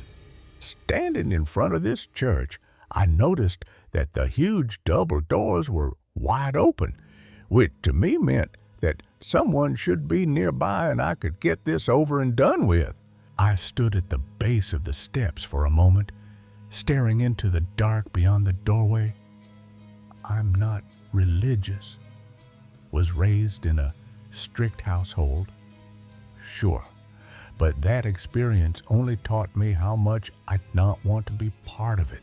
So churches always gave me a weird vibe, like I was trespassing in a place I didn't belong. This one, it was different, heavier, thicker, like the air itself resisted my presence. But I had a job to do, or the box in my hand was light. No return address. Just the name of the church, St. Aramis Evangelical, typed neatly on the label. No one answered when I called out. I decided the best thing to do at this point was to call out and let whoever was there know that I was inside the building. My voice echoed back like it didn't belong to me. No footsteps, no creak of push, nothing. Just silence. I stepped inside and instantly regretted it. Oh, the entryway was wrong. That's the only word that fits. It wasn't just the silence. It wasn't just the cold. It was the mirror. There was a massive mirror directly across from the front doors, floor to ceiling, stretching wider than any entry mirror had a right to be. It reflected the light behind me, but nothing in front. The walls on either side were blank stone. No welcome table, no pamphlets, no crosses. Just that mirror.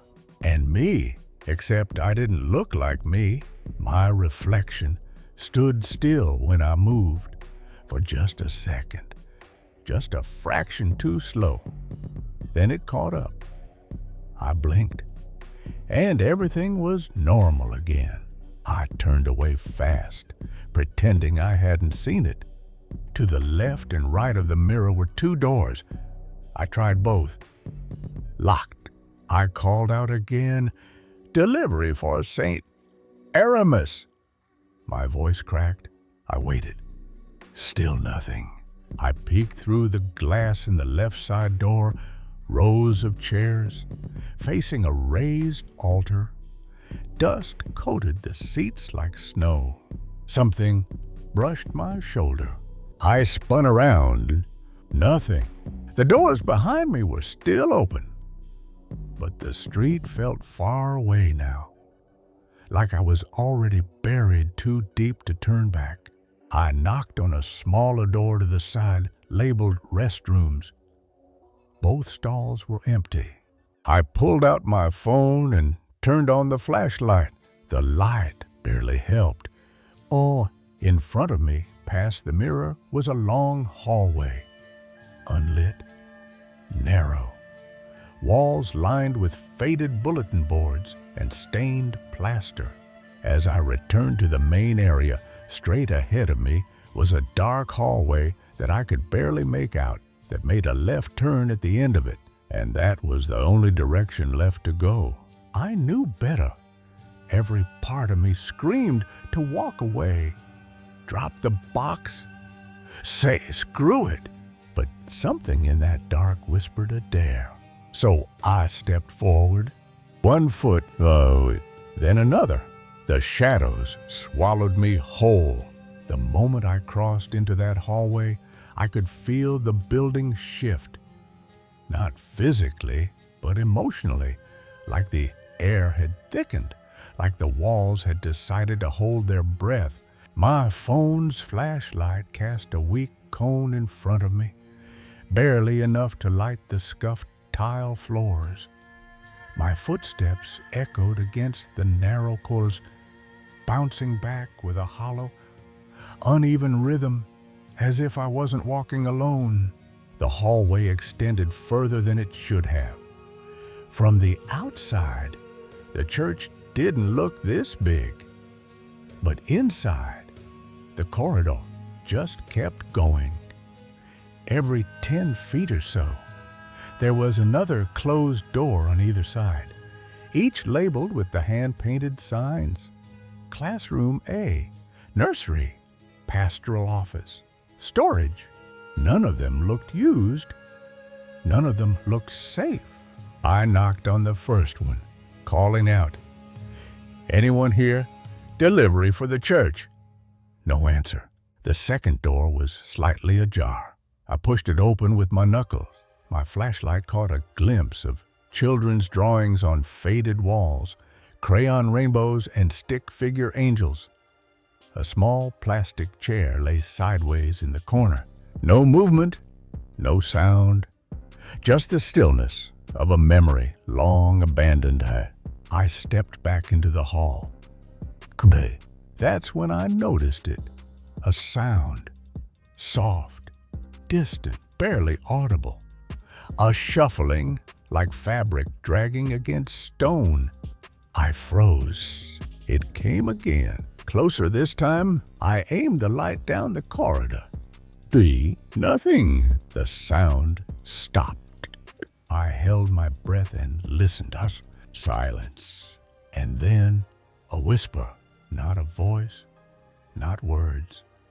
Just the suggestion of one, like someone exhaling just behind your ear. My heart kicked against my ribs. I turned slowly. Nothing behind me, and yet I felt watched, studied, not like a predator waiting to pounce, but like a collector, measuring. I moved forward, slowly now, glancing side to side. I knew I should leave. I knew I was in over my head, but something about the place, the impossibility of it, had my brain stuck in place like a car skidding on ice. At the end of the hallway, the corridor bent sharply to the left, but as I reached the end of the hallway, still calling out, I noticed a door on the right with just the smallest amount of light under the door and a sign on the door saying, "Courtyard." It felt like a way out. Maybe someone was out there. Maybe daylight.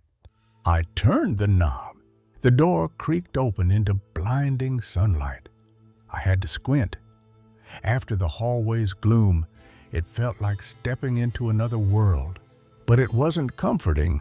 The courtyard was surrounded on all sides to tall brick walls, most of them covered in vines.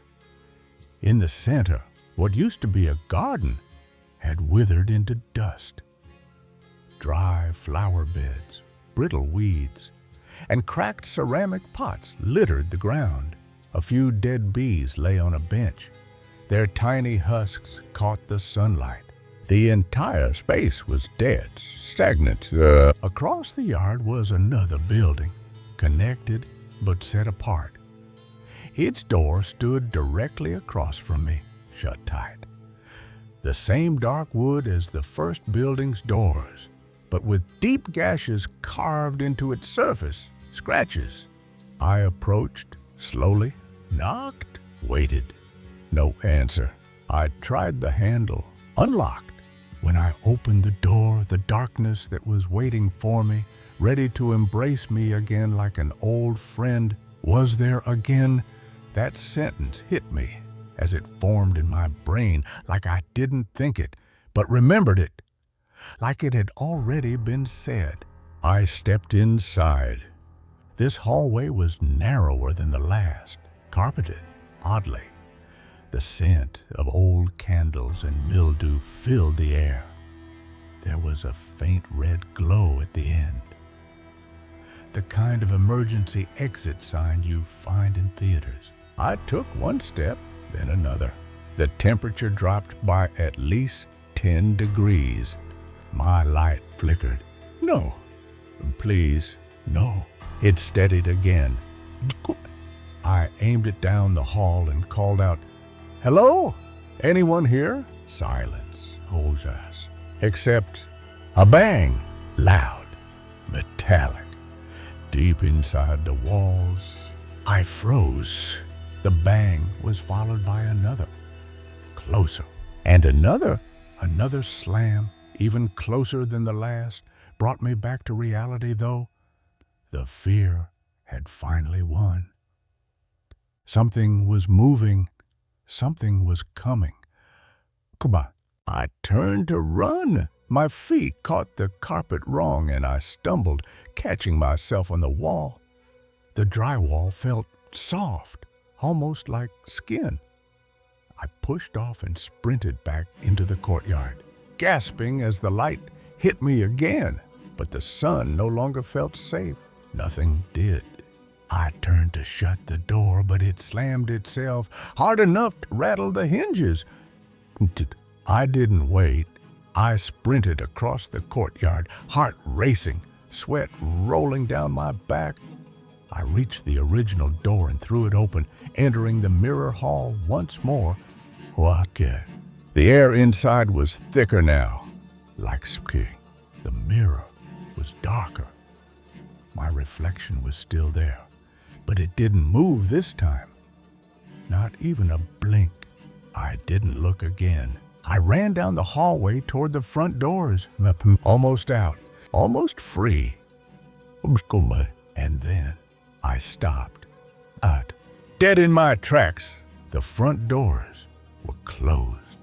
They had been open when I entered to wide open. Now shut, sealed. And behind me, from deep inside that second building, I heard it. Breathing. My first instinct was to throw my body at the doors and force them open. They didn't budge. I pulled, pushed, even tried to shoulder slam the wood. Nothing. They weren't locked. They were held. By what? I didn't want to find out. My breath grew shallow. My hands trembled. Sweat slicked my palms. Behind me, the long hallway leading to the courtyard sat still, but it wasn't empty. I could feel it. The breathing hadn't stopped. It was slow, wet, like something trying to remember how to mimic lungs. I turned slowly toward the mirror. It was no longer reflecting the hallway. My flashlight dimmed, flickered once, then glowed again. The mirror now reflected something else, something behind me. But when I spun around to check, there was nothing there. Yet, in the mirror, a figure stood at the end of the hallway, far away, barely visible. But it was there. I squinted, trying to make it out. Man, woman, shadow. I couldn't tell. The shape swayed slightly, as if unsure whether to step forward or vanish. And then It tilted its head, not like a person, like an insect, like something studying me. I staggered backward, my spine scraping against the heavy wood doors. My legs screamed to move, but my body refused. My mind flooded with one thought: don't look away. My phone buzzed. For a second, that was the most surreal part of all. Normal, mundane. It was my girlfriend. A text. Everything okay? Haven't heard from you, sir. I glanced at the message, then back at the mirror. The figure was gone, but the hallway was still wrong. But I don't know how to explain it. Like the architecture had shifted, like the walls in the reflection were wider, deeper, alive. Suddenly, I felt watched again, but now from beside me, I turned. The door I'd tried earlier, the one leading to the sanctuary, clicked. It was unlocked. The handle turned slowly, as if inviting me. I didn't want to move, but something pulled me forward. I reached for the knob and pushed the door open. Inside, the sanctuary looked like it hadn't been touched in decades. Ochitas dust danced in the sunlight, filtering through shattered stained glass windows. Pews were broken or tipped, scattered across the warped wooden floor. The altar at the far end had been defaced. Black wax dripped down the sides like dried blood, and a wooden crucifix lay cracked in half on the floor. At the center of the altar space sat a chair. Not a religious chair, not a throne, just a plain metal folding chair facing the congregation, facing me. There was something sitting in it. I couldn't see it clearly at first. My flashlight flickered again now. I took one step into the room, and suddenly, all sound vanished. My footsteps made no noise. My breathing was gone. Even the buzzing from the fluorescent lights was missing. It was like I'd stepped into a vacuum. The thing in the chair tilted forward. I froze. It stood. It didn't walk. It glided, like the floor didn't matter. Closer now, just shadows and sharpness. Limbs are too long, no face. I turned to run back through the mirror hall. The doors at the front still closed. The shape in the mirror, it had returned, but now closer. I couldn't breathe.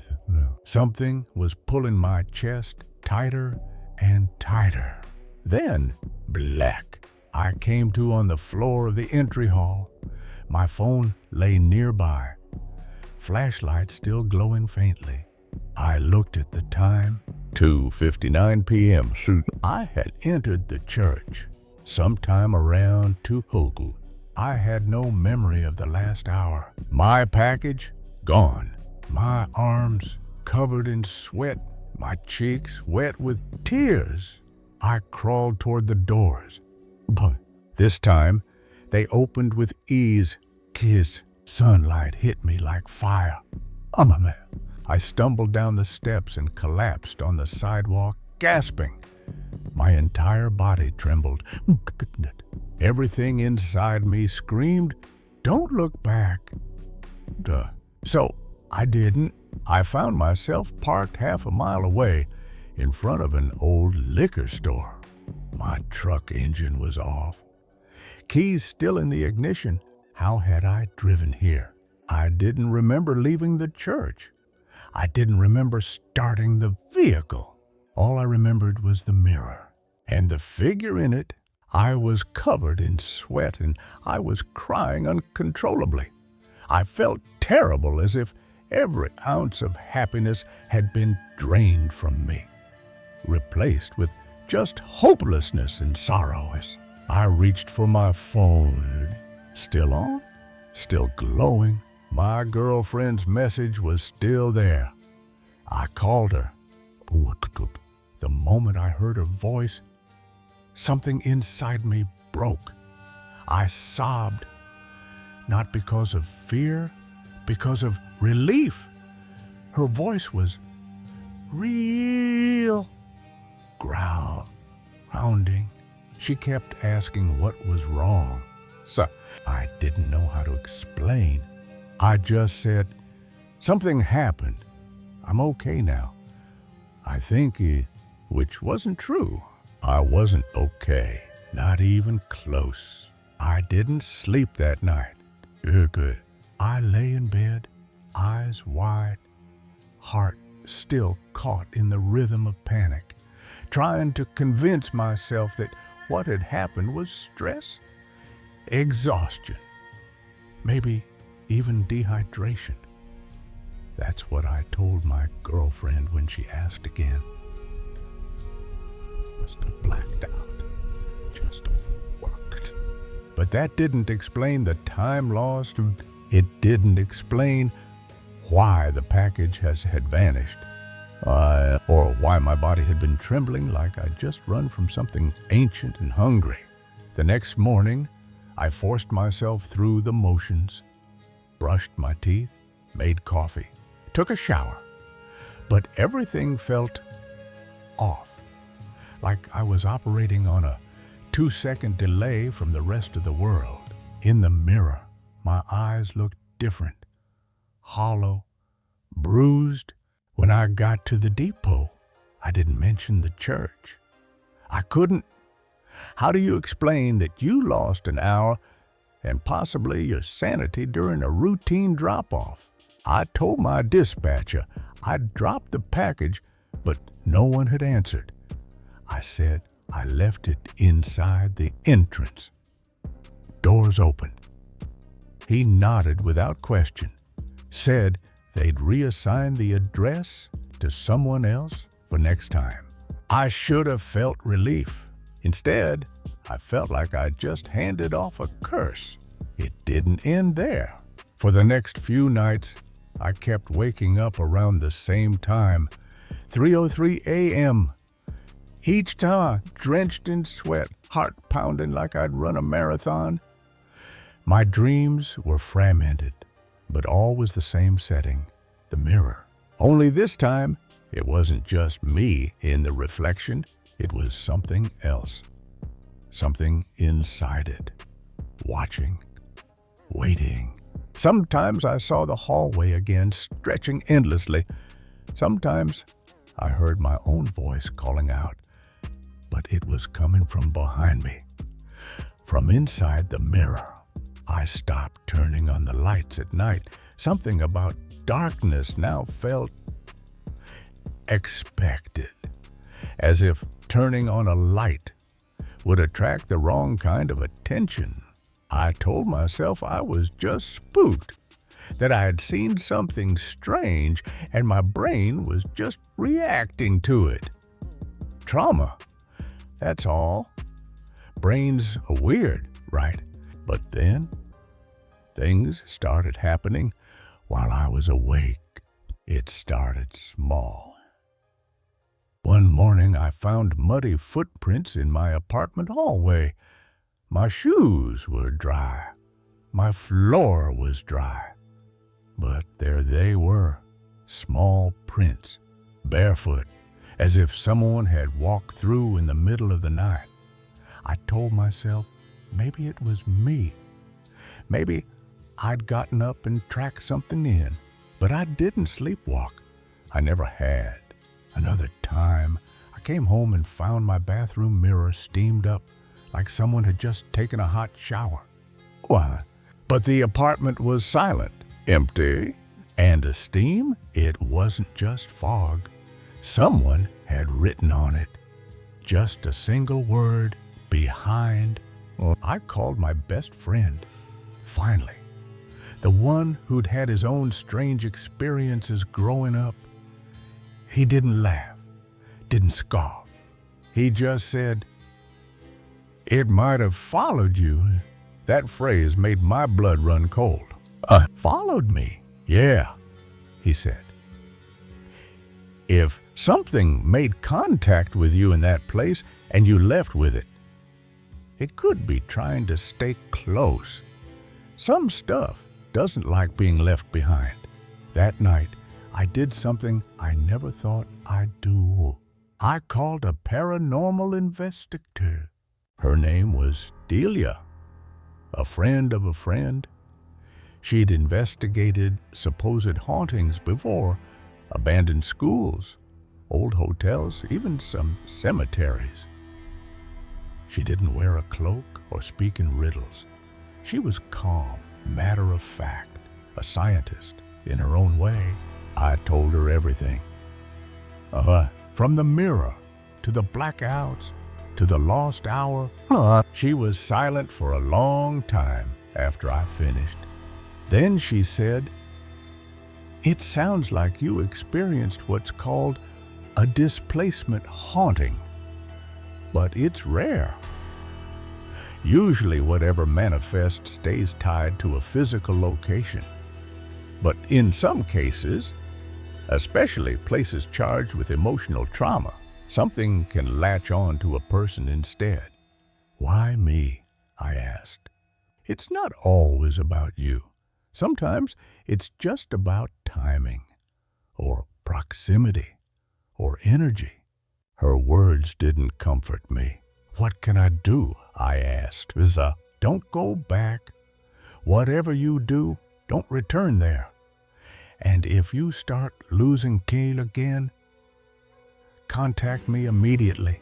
The next week, the package I tried to deliver was reassigned. Another driver, Mark, was sent instead. He came back pale. "I didn't even have to go inside," he told me. "There was someone waiting in the entrance. Just opened the door like they were expecting me. Took the box, shut it. That was it." I didn't say anything. I just nodded. Inside, my stomach churned. Someone was there now. The doors had been wide open for me, no one inside. Yet when Mark came, it was quick, efficient, normal. Why had it been different for me? That night, I walked by the church again. I didn't go in. I parked on the other side of the street, engine running. The lights in the entryway were off. The doors closed. But as I watched, I saw something move behind the stained glass, a silhouette, familiar, still, watching me. And though I couldn't hear it, I swear I could feel the whisper, "You were never supposed to leave." I became obsessed with the missing hour. It haunted me more than the mirror, more than the breathing, more than the dark, because I had no memory of it. 60 minutes of my life gone. I remembered entering that hallway. I remembered the sound growing closer. I remembered the panic in my chest. And then nothing, just blackness. Then sunlight. Then tears. It didn't feel like fainting. It didn't feel like sleep. It felt like something had taken over. Like I had stepped aside in my own mind and something else had driven the wheel. The idea kept me up at night. What had I done in that hour? Where had I gone?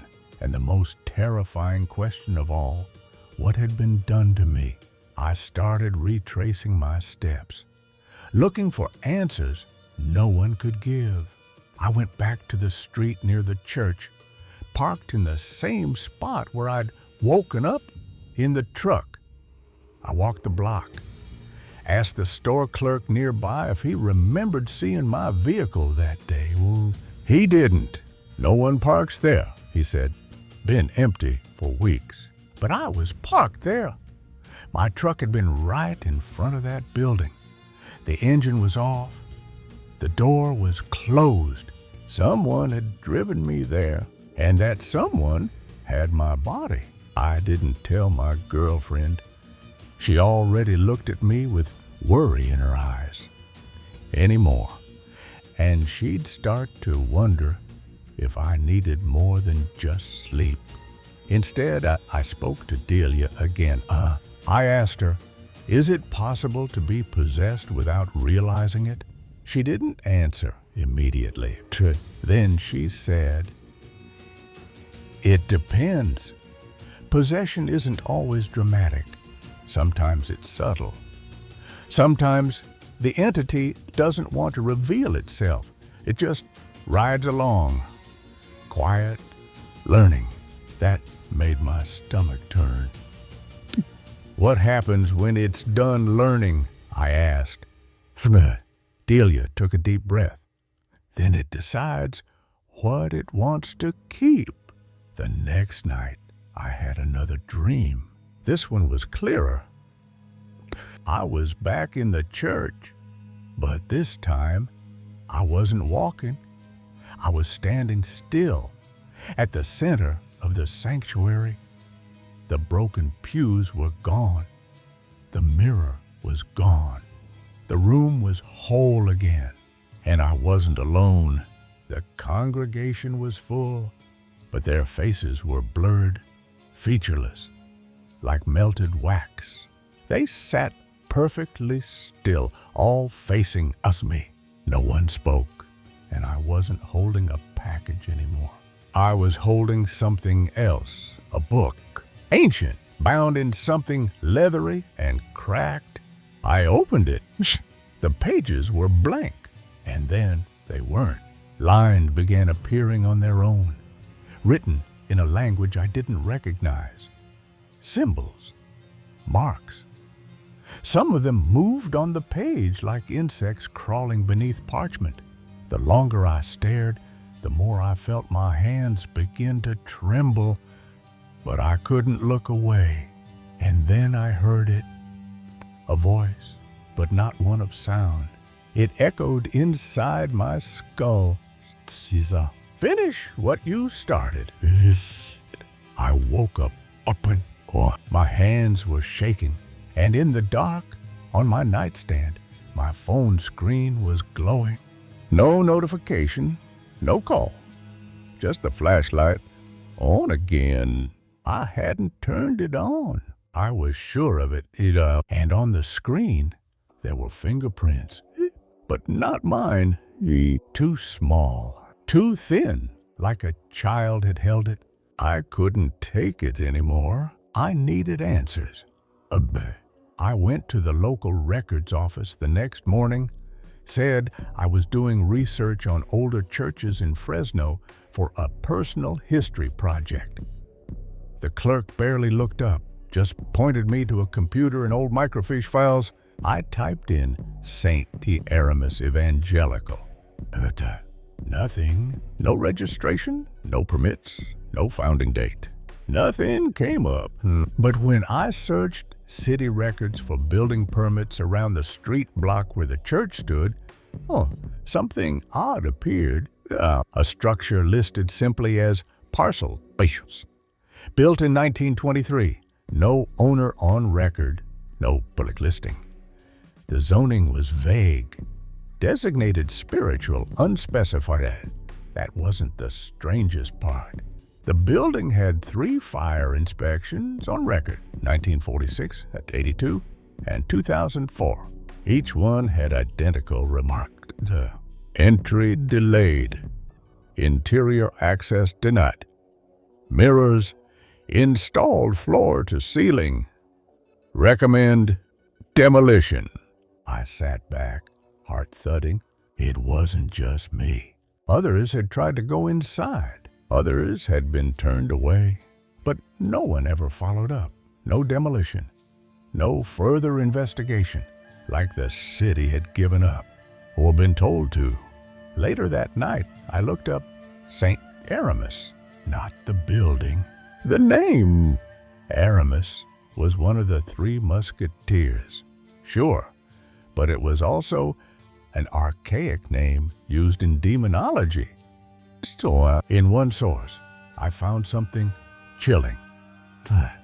Aramis, a silent observer, often appears as a shadow in glass or reflective surfaces, known for binding itself to the souls of those who enter its space uninvited. Its hosts often suffer from memory loss, dread, and fragmentation of identity. I slammed my laptop shut. Everything made sense, and none of it brought peace. The mirror, the breathing, the lost hour. It wasn't just a haunting. It was a tether. Something had reached across that reflective surface and marked me. And whatever it was, it hadn't finished with me yet. I stopped looking in mirrors. It sounds strange, I know, vain even. But after what I saw in that dream, after reading about Aramis, I couldn't bear to catch my own reflection, because deep down, I wasn't sure it was mine anymore. It started with little things. I brushed past a hallway mirror, and for the briefest moment, my reflection would lag. A millisecond too slow. Almost imperceptible. But I noticed. Then came the bathroom. Kiki. I was shaving one morning, forcing myself to push through the anxiety. Lathered my face, razor in hand. My reflection mimicked everything perfectly, until it didn't. My hand paused. In the mirror, it kept moving. It smiled. I dropped the razor, nicked my neck. Blood spilled onto the sink, and the thing behind the glass just kept grinning. I told no one. Not Delia. Not my girlfriend. Not even my best friend. Because, what do you say? Hey, I think something is pretending to be me. Even I didn't fully believe it. But then, others started noticing. It began with my coworker, Josh. We shared a shift route some mornings. He was always cracking jokes, always making fun of my punctuality. But one day, he looked at me sideways and said, "You good, man? You were weird yesterday." I frowned. "Yesterday?" He nodded. "Yeah, you walked right past me in the break room. Didn't say a word, just stared. Kinda freaked me out. I hadn't been in the break room yesterday at all." "I don't think that was me," I said, half joking. He blinked. "Don't mess with me like that." I wasn't. The next incident was worse. My girlfriend called while I was out on delivery. She sounded shaken. "Were you just at the apartment?" she asked. "No. Why?" There was silence on the line. "'Cause I heard the front door. And your footsteps. You always drag your right foot a little. I heard that. I called your name. But no one answered. I checked the hallway. It was empty." She paused. "Your keys were still on the counter. I drove home like the truck was on fire." "What?" But everything looked normal. Door locked. Lights off. No signs of forced entry. Still, I couldn't shake the feeling that something had been there. Something that knew me. Knew how I walked. How I sounded. Where I kept my keys. And it was testing the waters. That night, I sat in front of the bathroom mirror. A single candle lit the room. I didn't want any artificial light, just flame, just truth.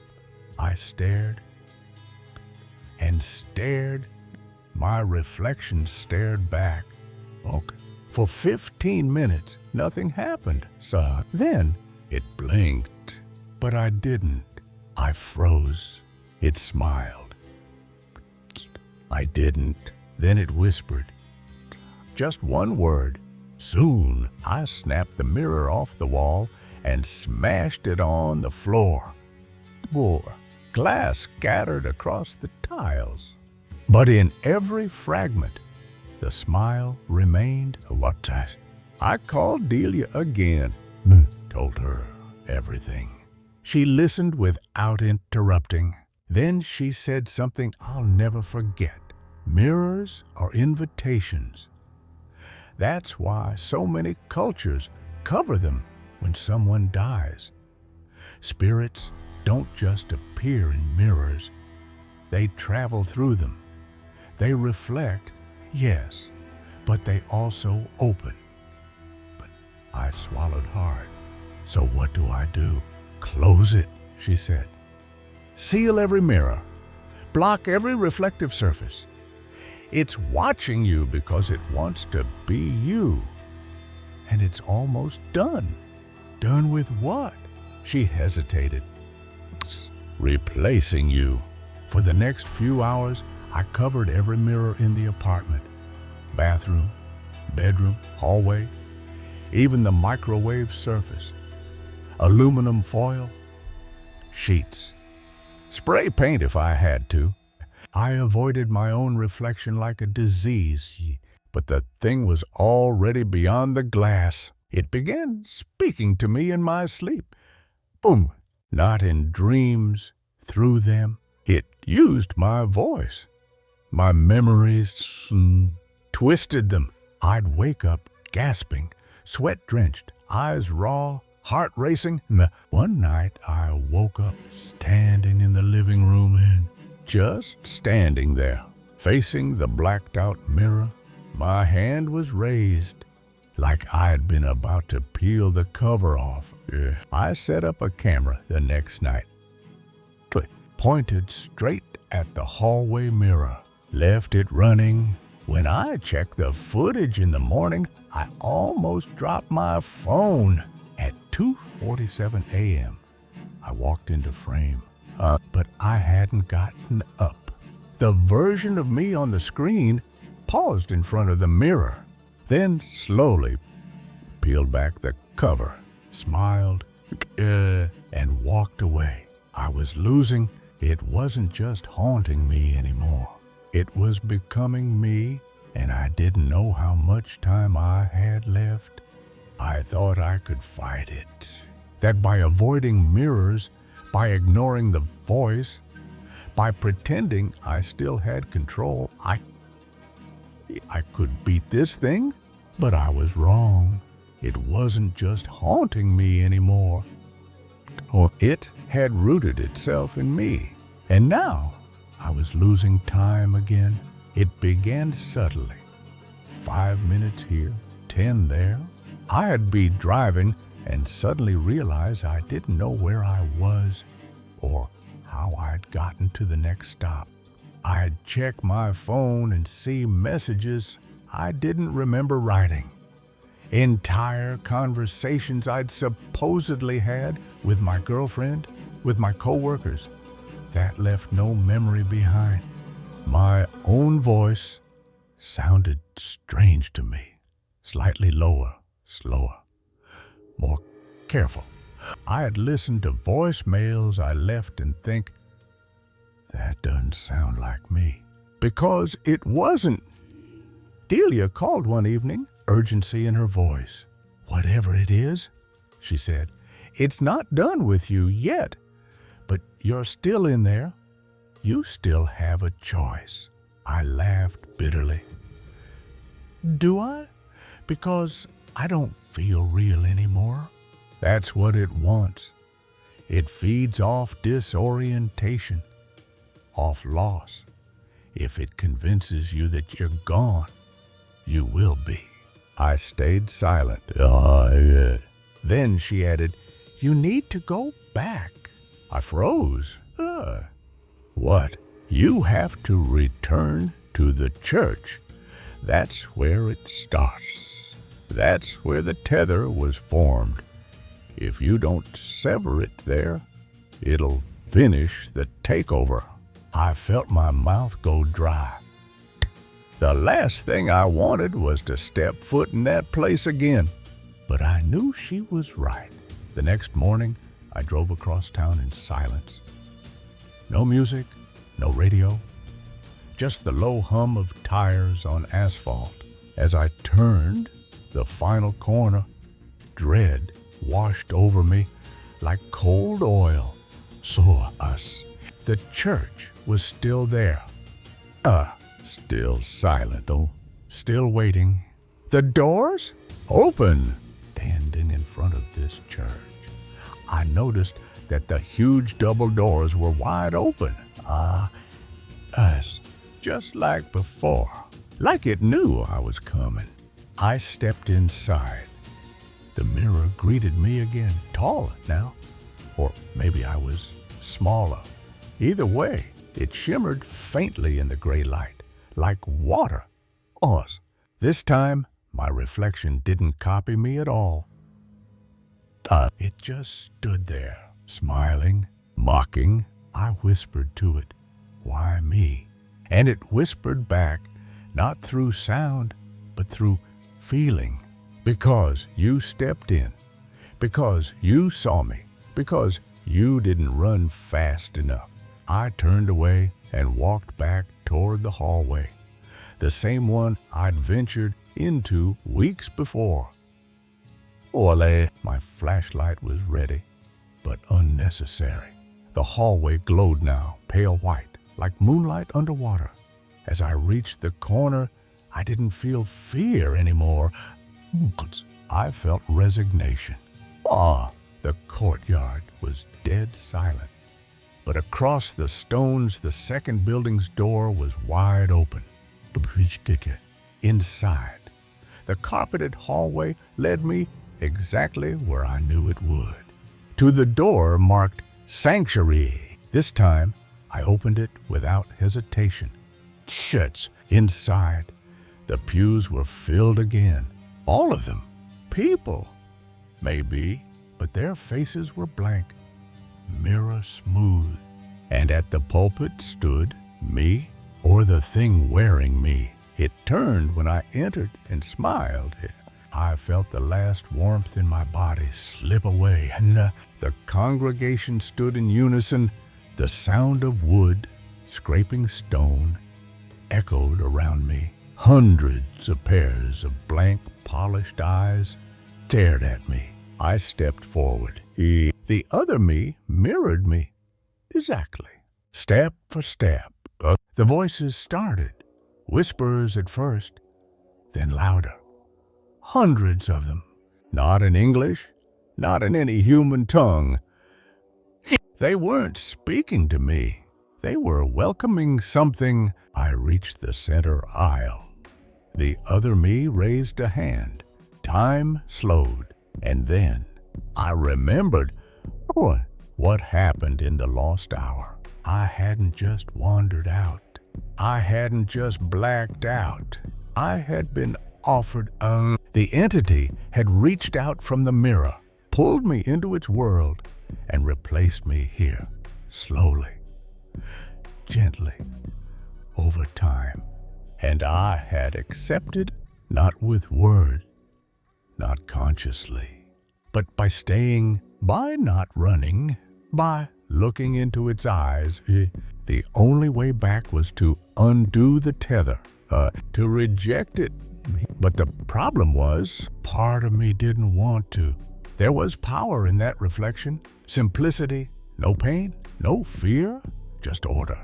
The congregation whispered louder now, forming a crescendo of soundless noise. My doppelganger reached for me, and I did the unthinkable. I stepped forward. But instead of taking its hand, I pulled out the pocket mirror Delia gave me, a small one, silver frame, blessed and sealed. I raised it. The moment my reflection caught its own, everything shattered. The figure before me screamed, its face fracturing like cracked porcelain. The pews erupted into shards of mirror and mist. The sanctuary walls pulsed once, then collapsed inward. I fell backward. and landed in my truck. Engine off, sunlight outside, package on the seat, phone in my lap. Time 3:00 p.m. Sir, I was covered in sweat and I was crying uncontrollably. And I felt terrible, as if every ounce of happiness had been drained from me. Dimasa, but I was me again. I knew it. I could feel it in my hands, in my voice, in my tears. I left Fresno soon after. I never went back. Not to the street, not to the church, but sometimes in the corners of a window or in the rear view mirror, I still see a flash of something, a reflection, not copying me, but watching. And every time I hear that voice again, you were never supposed to leave. You ever get that feeling something's wrong before your eyes can confirm it? That cold slither in your stomach? I did, and it changed the way I see the world forever. The night my parents' dog urinated out of fear before a shadow man, everything I believed about logic cracked like glass. I used to think ghosts were a crutch for the unscientific. Then I saw something so impossible. My brain still refuses to accept it. What terrified me most wasn't the dark figure by the tree. It was the dog's silent horror, like it knew something ancient had returned. I thought hallucinations were for the ill or drugged. But what if some visions don't come from inside us, but from something watching outside? I wasn't someone who believed in spirits or ghosts. I don't believe in ghosts, but I also have never hallucinated before or ever again. After this, that's still true. But this was something else. It was a late fall evening. The sky was layered with clouds that swallowed moonlight, and the air held that brittle kind of chill that hinted winter wasn't far. I had returned to my parents' house for a few months after a rough breakup and a job layoff. They lived on the outskirts of town, where the houses are few and trees outnumber streetlights. That night, I was putting their old golden retriever, Daisy, out to do her business before bedtime. She was a sweet dog, gentle, affectionate, and fearless when she needed to be. We walked to the front yard, silent but calm, the gravel crunching under my slippers. That's when I saw it. Just ahead, next to the oak tree at the edge of the yard, stood a man, or what looked like a man. He wasn't moving, just standing dead still, as if waiting for something. His body was pitch black. Not like he was wearing dark clothes, but like his entire figure was cut out of the night itself. There was no definition to him, no face, no folds in clothing, just a silhouette. It was just a pure black figure. He was wearing a wide-brimmed hat like my dad has. Oh, my first reaction was confusion. I thought it was my dad. Maybe he'd stepped outside without me noticing, but something felt off. The figure didn't shift or react at all. Still, I called out, "Hey, Dad, Day!" Nothing, not even a twitch. I called again, still silence. Then I heard my dad's voice, muffled but unmistakable, coming from inside the house. "Jabaz, if that's him inside, who the hell is this?" What happened next is burned into my memory more vividly than any childhood birthday or trauma. The figure bent over slightly, As if trying to get closer to Daisy's eye level, he bent over and motioned to their dog as if asking her to come here.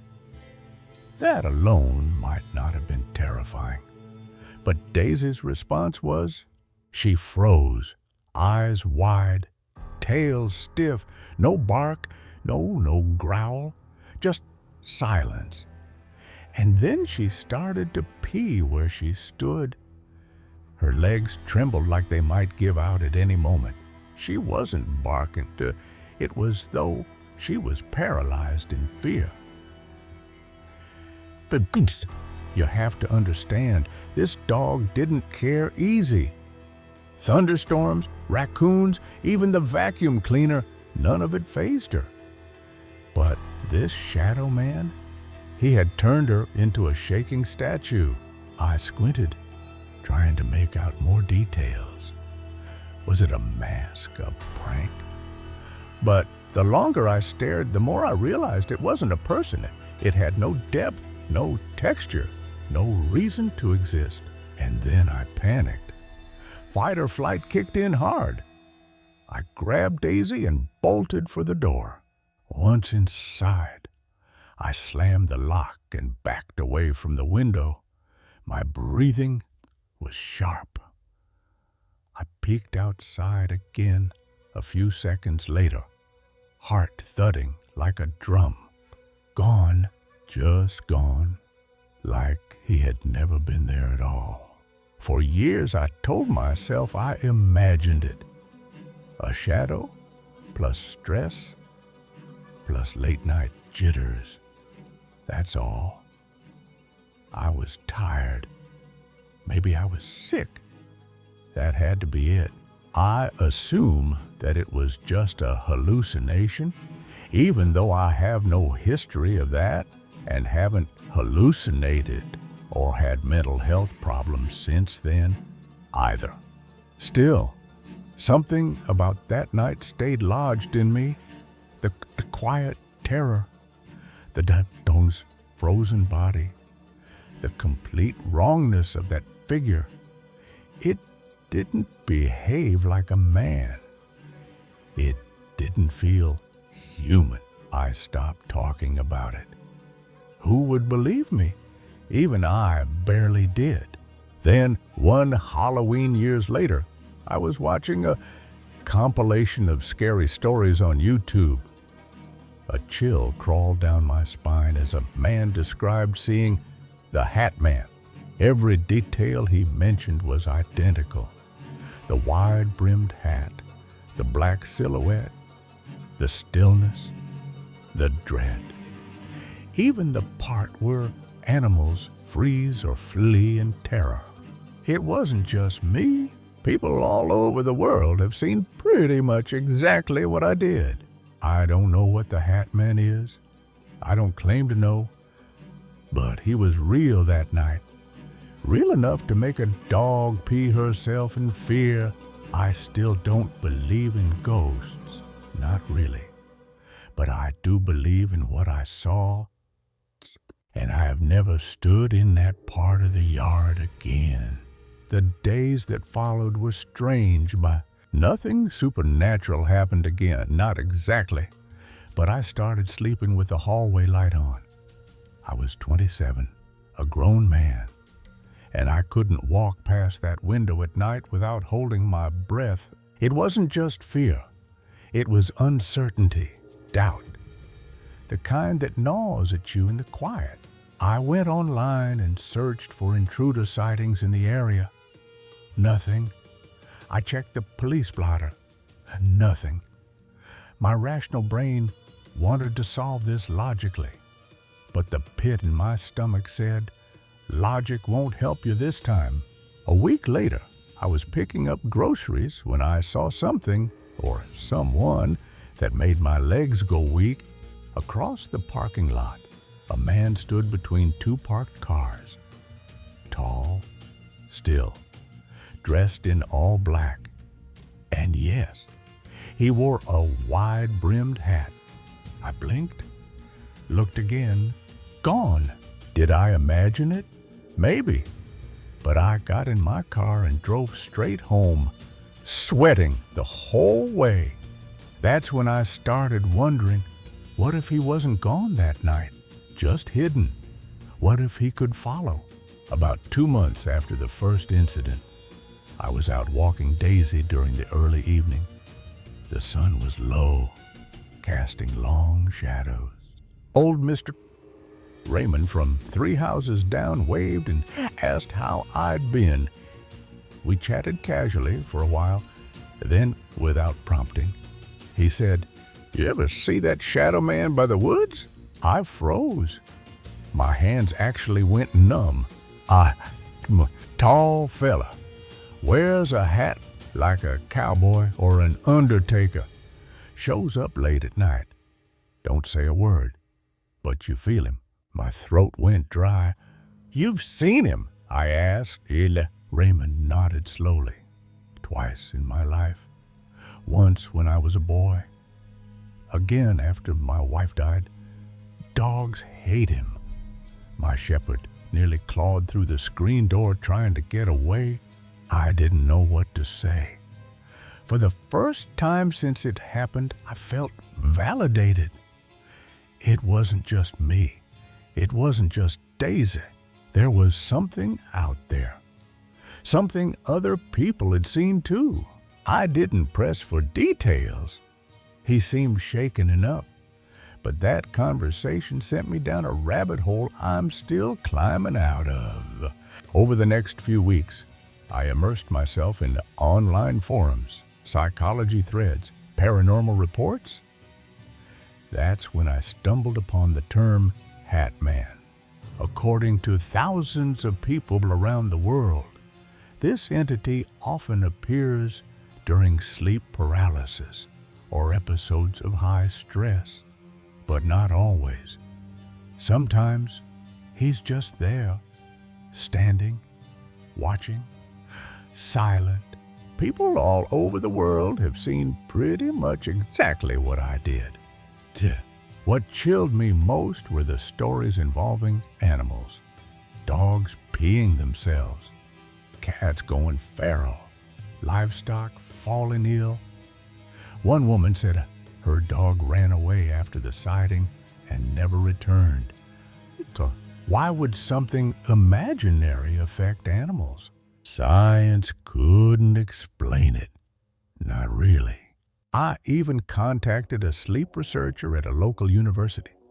She said hallucinations during waking hours were rare, but not impossible. Still, when I mentioned the dog's reaction, she got quiet. "Us animals don't hallucinate," she said. Whatever it was, she saw it too. A year passed. I'd moved out, gotten a new job, put the whole thing behind me, or tried to. Then it happened again. Of course, I was house sitting for a friend, deep in the countryside. Their place bordered woods thick with fog and silence. Late one night, I let their German shepherd out back. The moment we stepped onto the porch, he stopped cold. His ears lowered, tail tucked. He whined once, and then he pissed himself. My blood turned to ice. I turned on the floodlight. Yes. There, at the tree line, barely visible, was the silhouette. Wide-brimmed hat, still as stone. I didn't wait. I yanked the dog inside and deadbolted the door. We slept in the basement with all the lights on. I never told my friend. I still don't believe in ghosts. Not really. But I do believe in what I saw. People love to categorize fear: ghost, demon, intruder, hallucination. But some things don't fit a box. What I saw wasn't a dream or a panic attack. It was real. Daisy knew it. That shepherd knew it. Mr. Raymond knew it. The Hat Man exists. And if you ever see him, don't assume he's just a shadow. Because he might not be alone. He might be watching us, and worst of all, he might be waiting for you next. Weeks after that last encounter, I tried to rationalize again. Maybe it was some projection of fear, stress, imagination. Maybe there's some rare psychological condition that makes us see silhouettes in the dark and assign them malice. But I kept circling back to the same point. The animals don't imagine. They react. They sense. They know. And both Daisy and the shepherd reacted the same way to the same figure. I've had dreams about him since. Never violent dreams, just uncomfortable ones. In them, he never moves, never speaks. He's just standing at the edge of the woods, or at the end of the hall, or in the corner of my room when I wake up, watching. I now keep my curtains closed at night, not because I expect him, but because I can't bear the idea of him being there. I also started journaling. Every time I feel something strange, I write it down. If he comes back again, I want a record. I want to prove I'm not insane, that it's not just in my head. A part of me still clings to the scientific world. Logic, facts, evidence. But there's another part now, a part that watches shadows just a bit too long. That listens when the wind shifts. That trusts my dog more than my own eyes. That part whispers, he's not done with you yet. And deep down, I believe it. It wasn't the first time I played with a Ouija board, but it was the first time I heard something breathe back.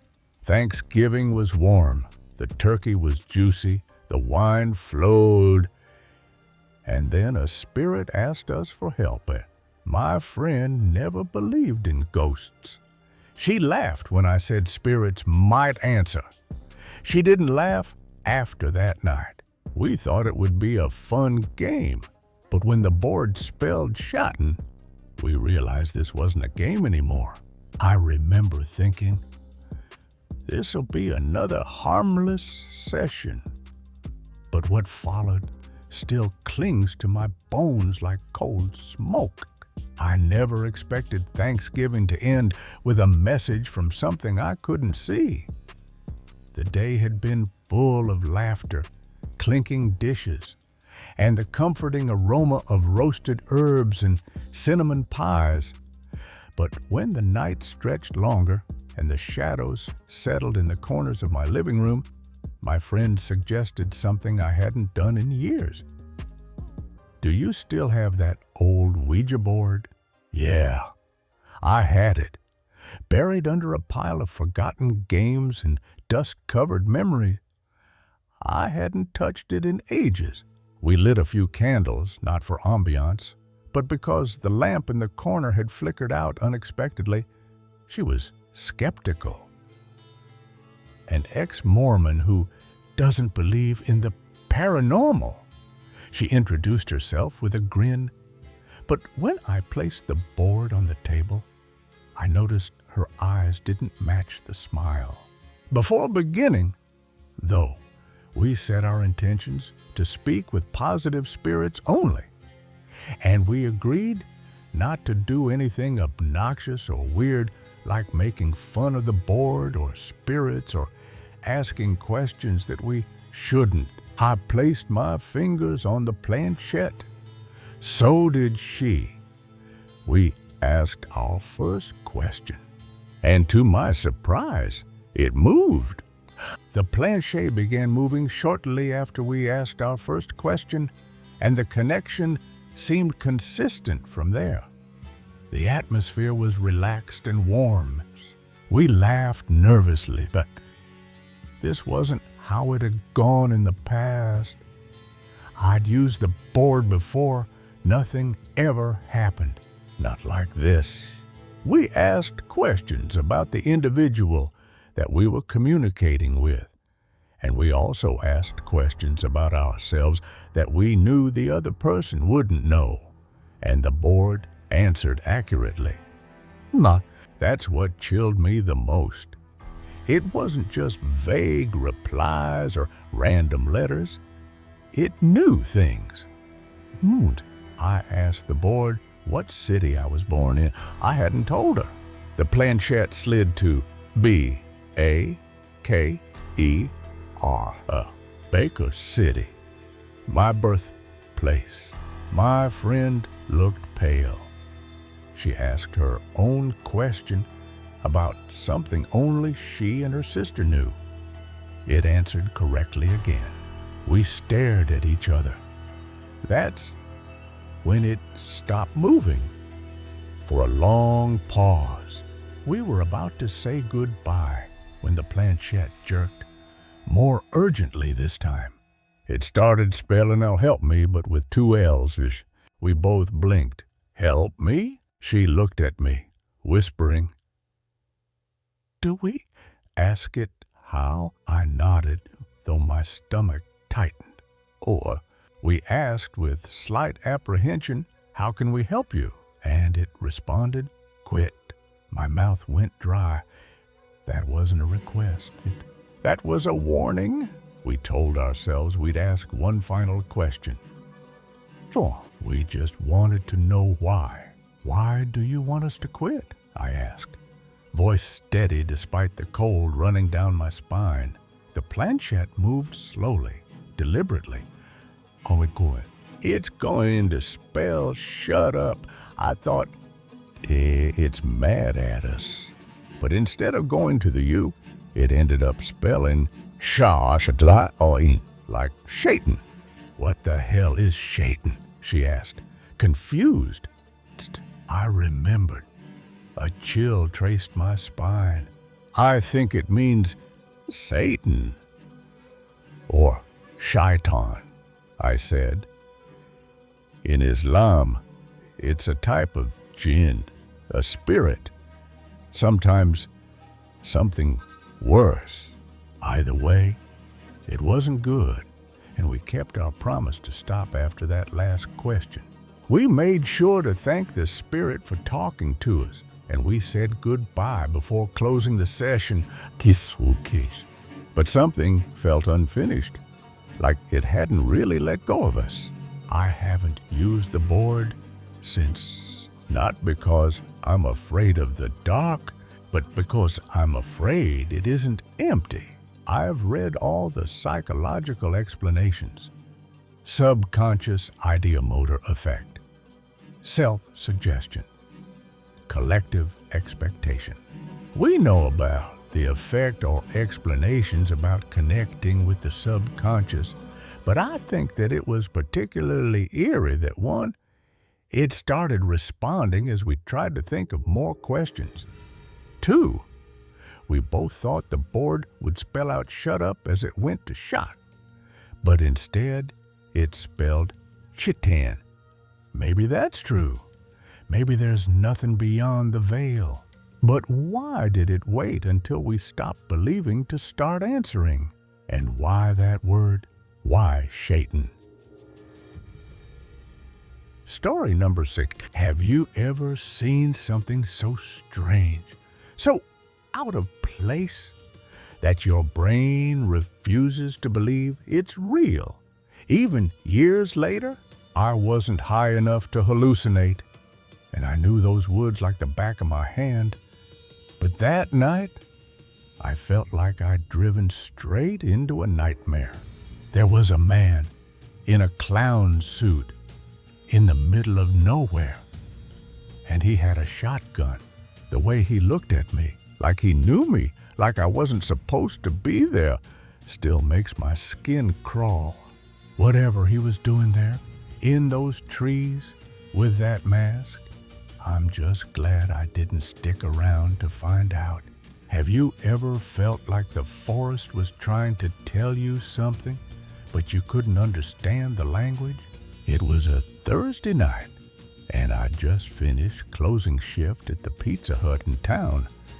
I remember the fluorescent light in the kitchen, buzzing louder than usual, like it wanted to drown out my thoughts. So, after closing down the salad bar and mobbing, I got out of there pretty late. Working late wasn't anything new. I'd text my dad every time I was close to wrapping up. It was my way of checking whether the house lights were still on. If they were, I'd head straight home.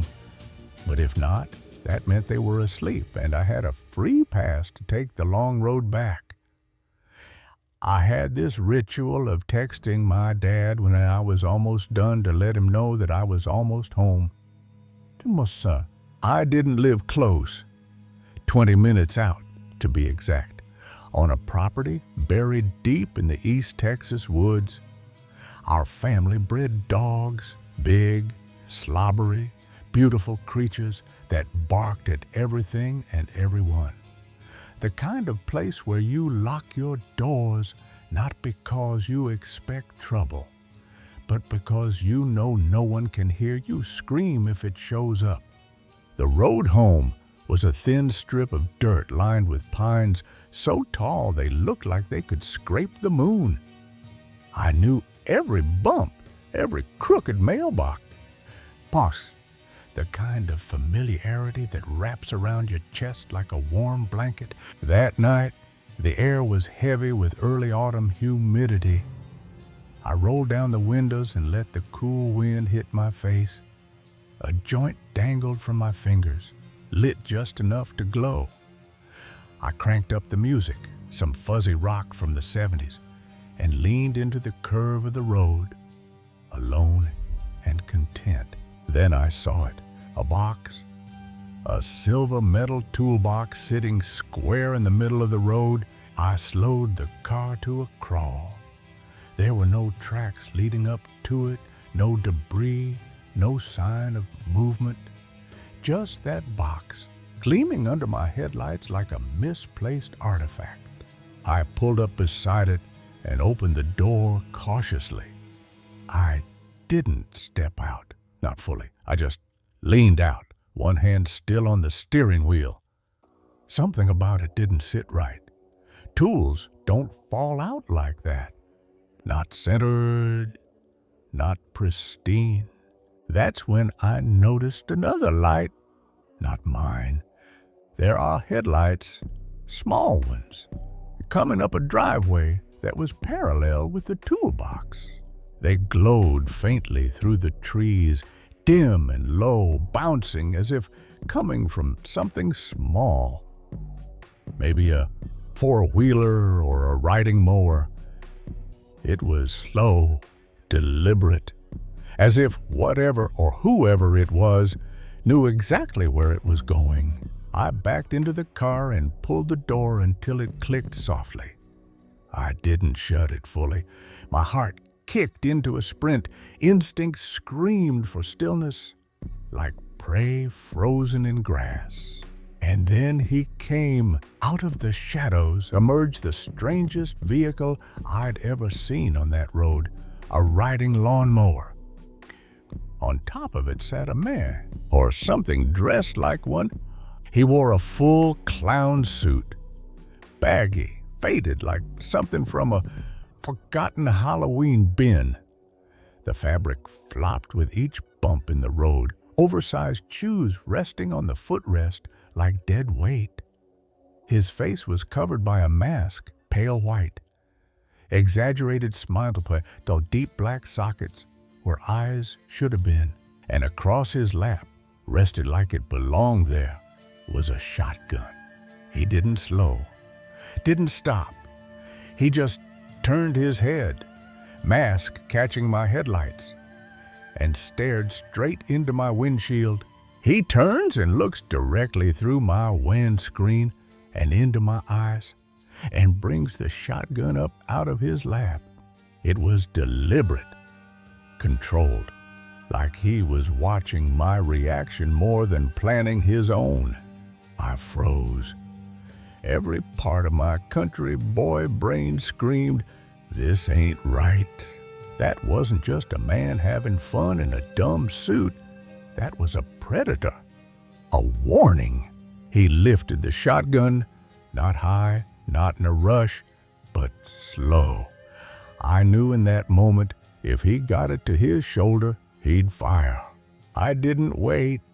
I slammed the gear into drive, cranked the wheel, and barreled into the ditch, the car bouncing like a carnival ride gone wrong. Gravel and dust kicked up as I gunned it, engine groaning in protest. The toolbox scraped beneath the frame, metal screeching as I rolled over it. I didn't look back. My joint flew out the window. My pulse pounded so hard my ears rang. Trees blurred past me, and I didn't stop until the porch light of my house appeared in the distance like a holy beacon.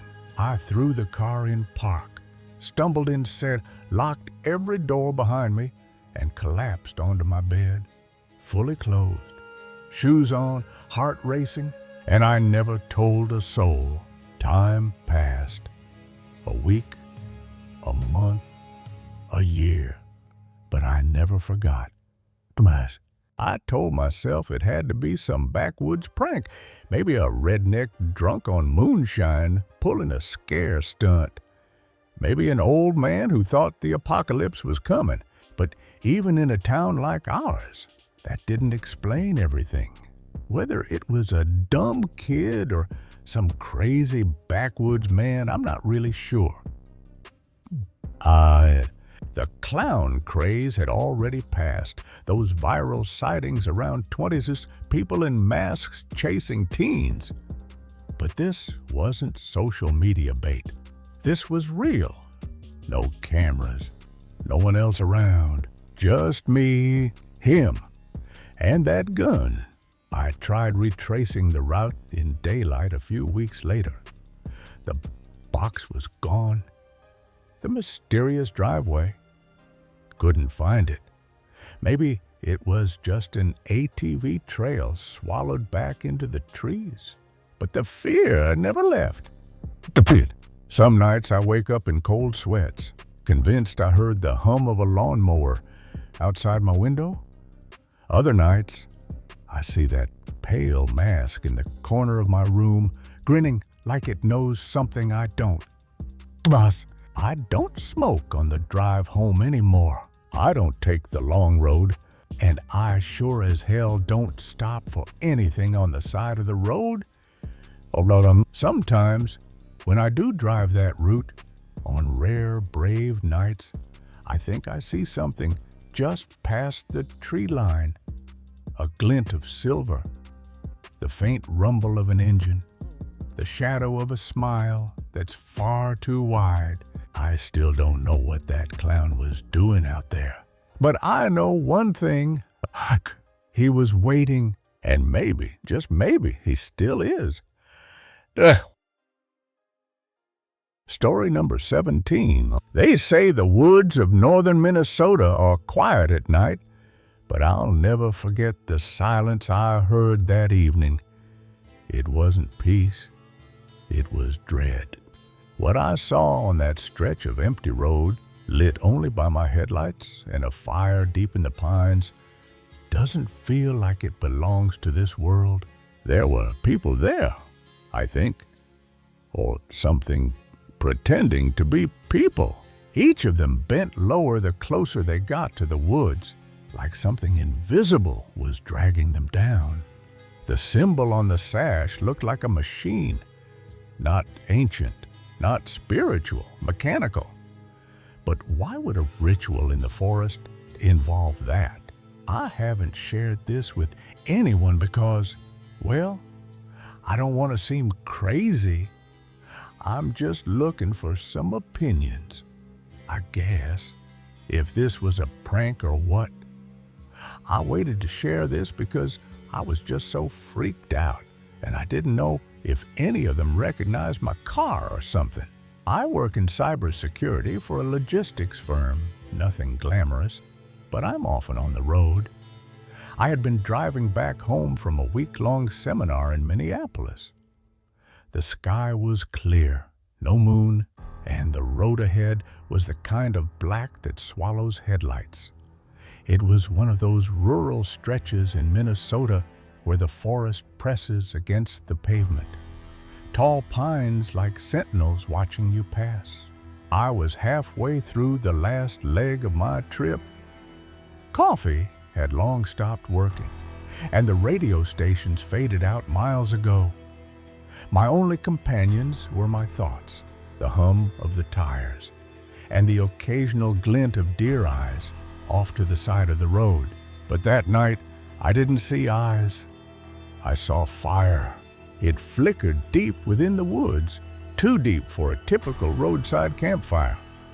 It wasn't near any trailhead or campsite I knew of, just a pulsing amber glow behind a curtain of trees. And then I saw the figures. At first, I thought they were deer, standing motionless near the ditch. But when I slowed down, their shapes clarified. Humanoid, still, lined up. I slowed down because I guess I thought that maybe they needed help or whatever. I'm gonna try my best to explain it because my headlights were facing forward. So I could only make out one person clearly. I couldn't see too much detail for the other people as they were farther away in the ditch, closer to the woods. The road was utterly empty. No other cars for miles. I rolled down the window and turned off the music. Silence. No wind, no crickets. Just the low pop of fire, way off in the tree. The people stood in a strange formation. They were lined up in a row, facing the road, but forming a line heading into the woods. They had their heads down looking at the ground. But for each person that was closer to the woods, they were closer to the ground. The first person stood upright, rigid, like a statue. The next was slightly hunched, then more taut, each body forming a deeper bow. The final figure, barely visible between the tree trunks, appeared kneeling with its head to the dirt. I really could only make out the first person's outfit, but they had on what looked like a white robe with a black sash around it. The sash had a symbol of what looked like a robot or some type of figurine with its hands facing out, sitting down. There was other imagery on the sash, but I was only stopped for maybe 10 seconds trying to process everything. I squinted, leaning forward in my seat. The figure didn't blink, didn't sway in the breeze. There was no breeze. The emblem on the sash, it didn't look old or tribal. It was sharp, almost modern, like an icon from a tech interface, something between Buddhist and digital.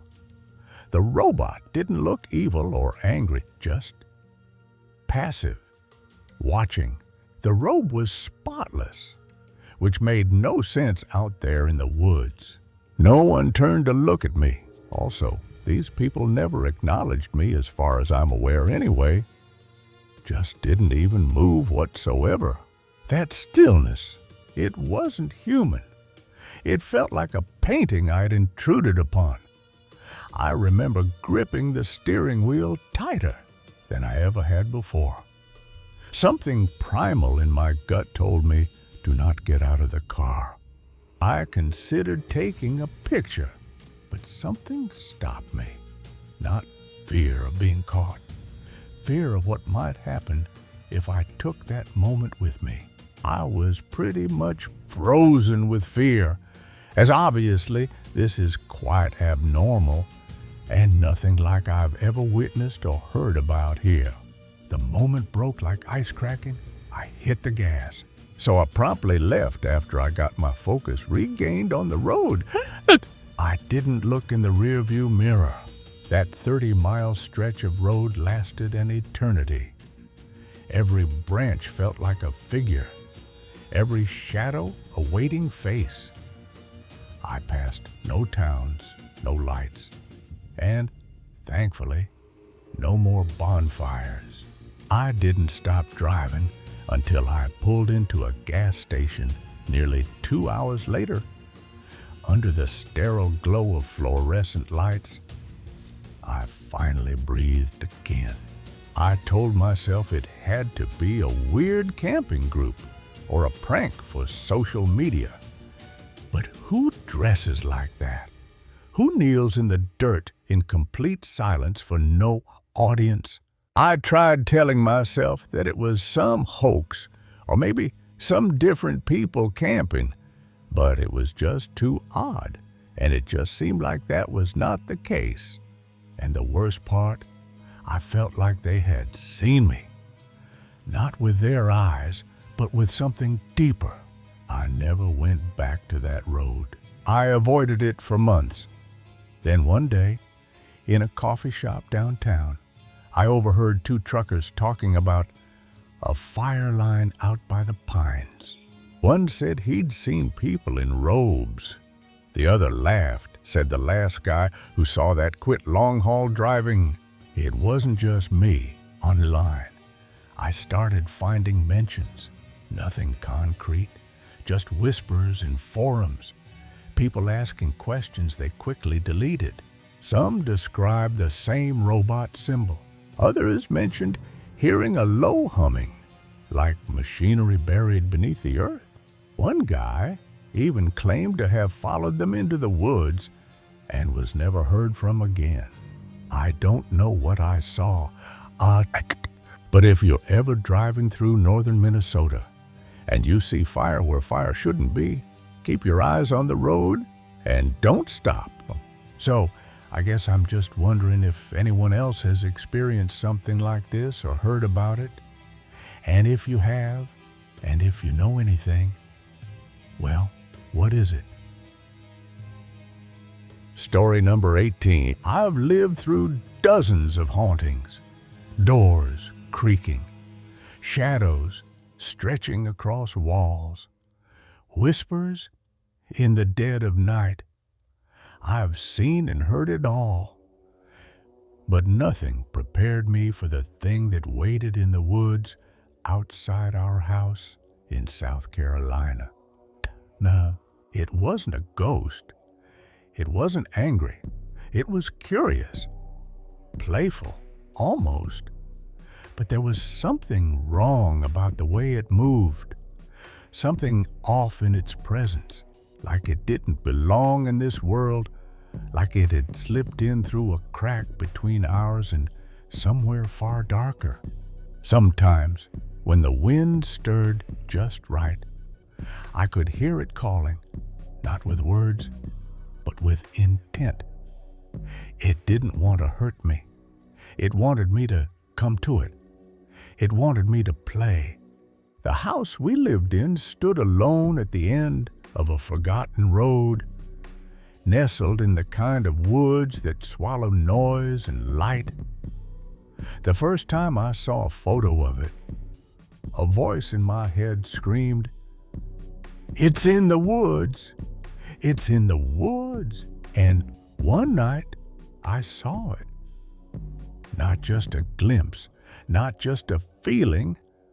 I saw the thing crouching in front of my window, watching me, its frame massive, hunched, and covered in fur. It blinked once and vanished. I have lived in many haunted houses all my life, each with their own experiences and stories, but for the most part, human in nature. This, though, was the first time that I experienced something that I would call inhuman. We were stationed in a forgotten military base near the South Carolina woods. My dad had found a rental house while on recon. He sent us photos through email. The interior looked perfectly normal. Beige carpet, old wallpaper, some scuff marks. But the exterior was different. Something in those trees unsettled me. "It's in the woods," my mind echoed every time I looked at the photo. I hadn't even stepped foot on the property yet. When we moved in, it was late spring. Sunlight still filtered through the trees, dappling the roof with golden light. But even with that light, the woods beyond the property felt thick, like the trees were leaning forward, listening. A police cruiser pulled up within an hour of us unpacking. The officer didn't even get out. He rolled down the window and spoke to my mom about knowing the former tenants. Said he just wanted to check things out.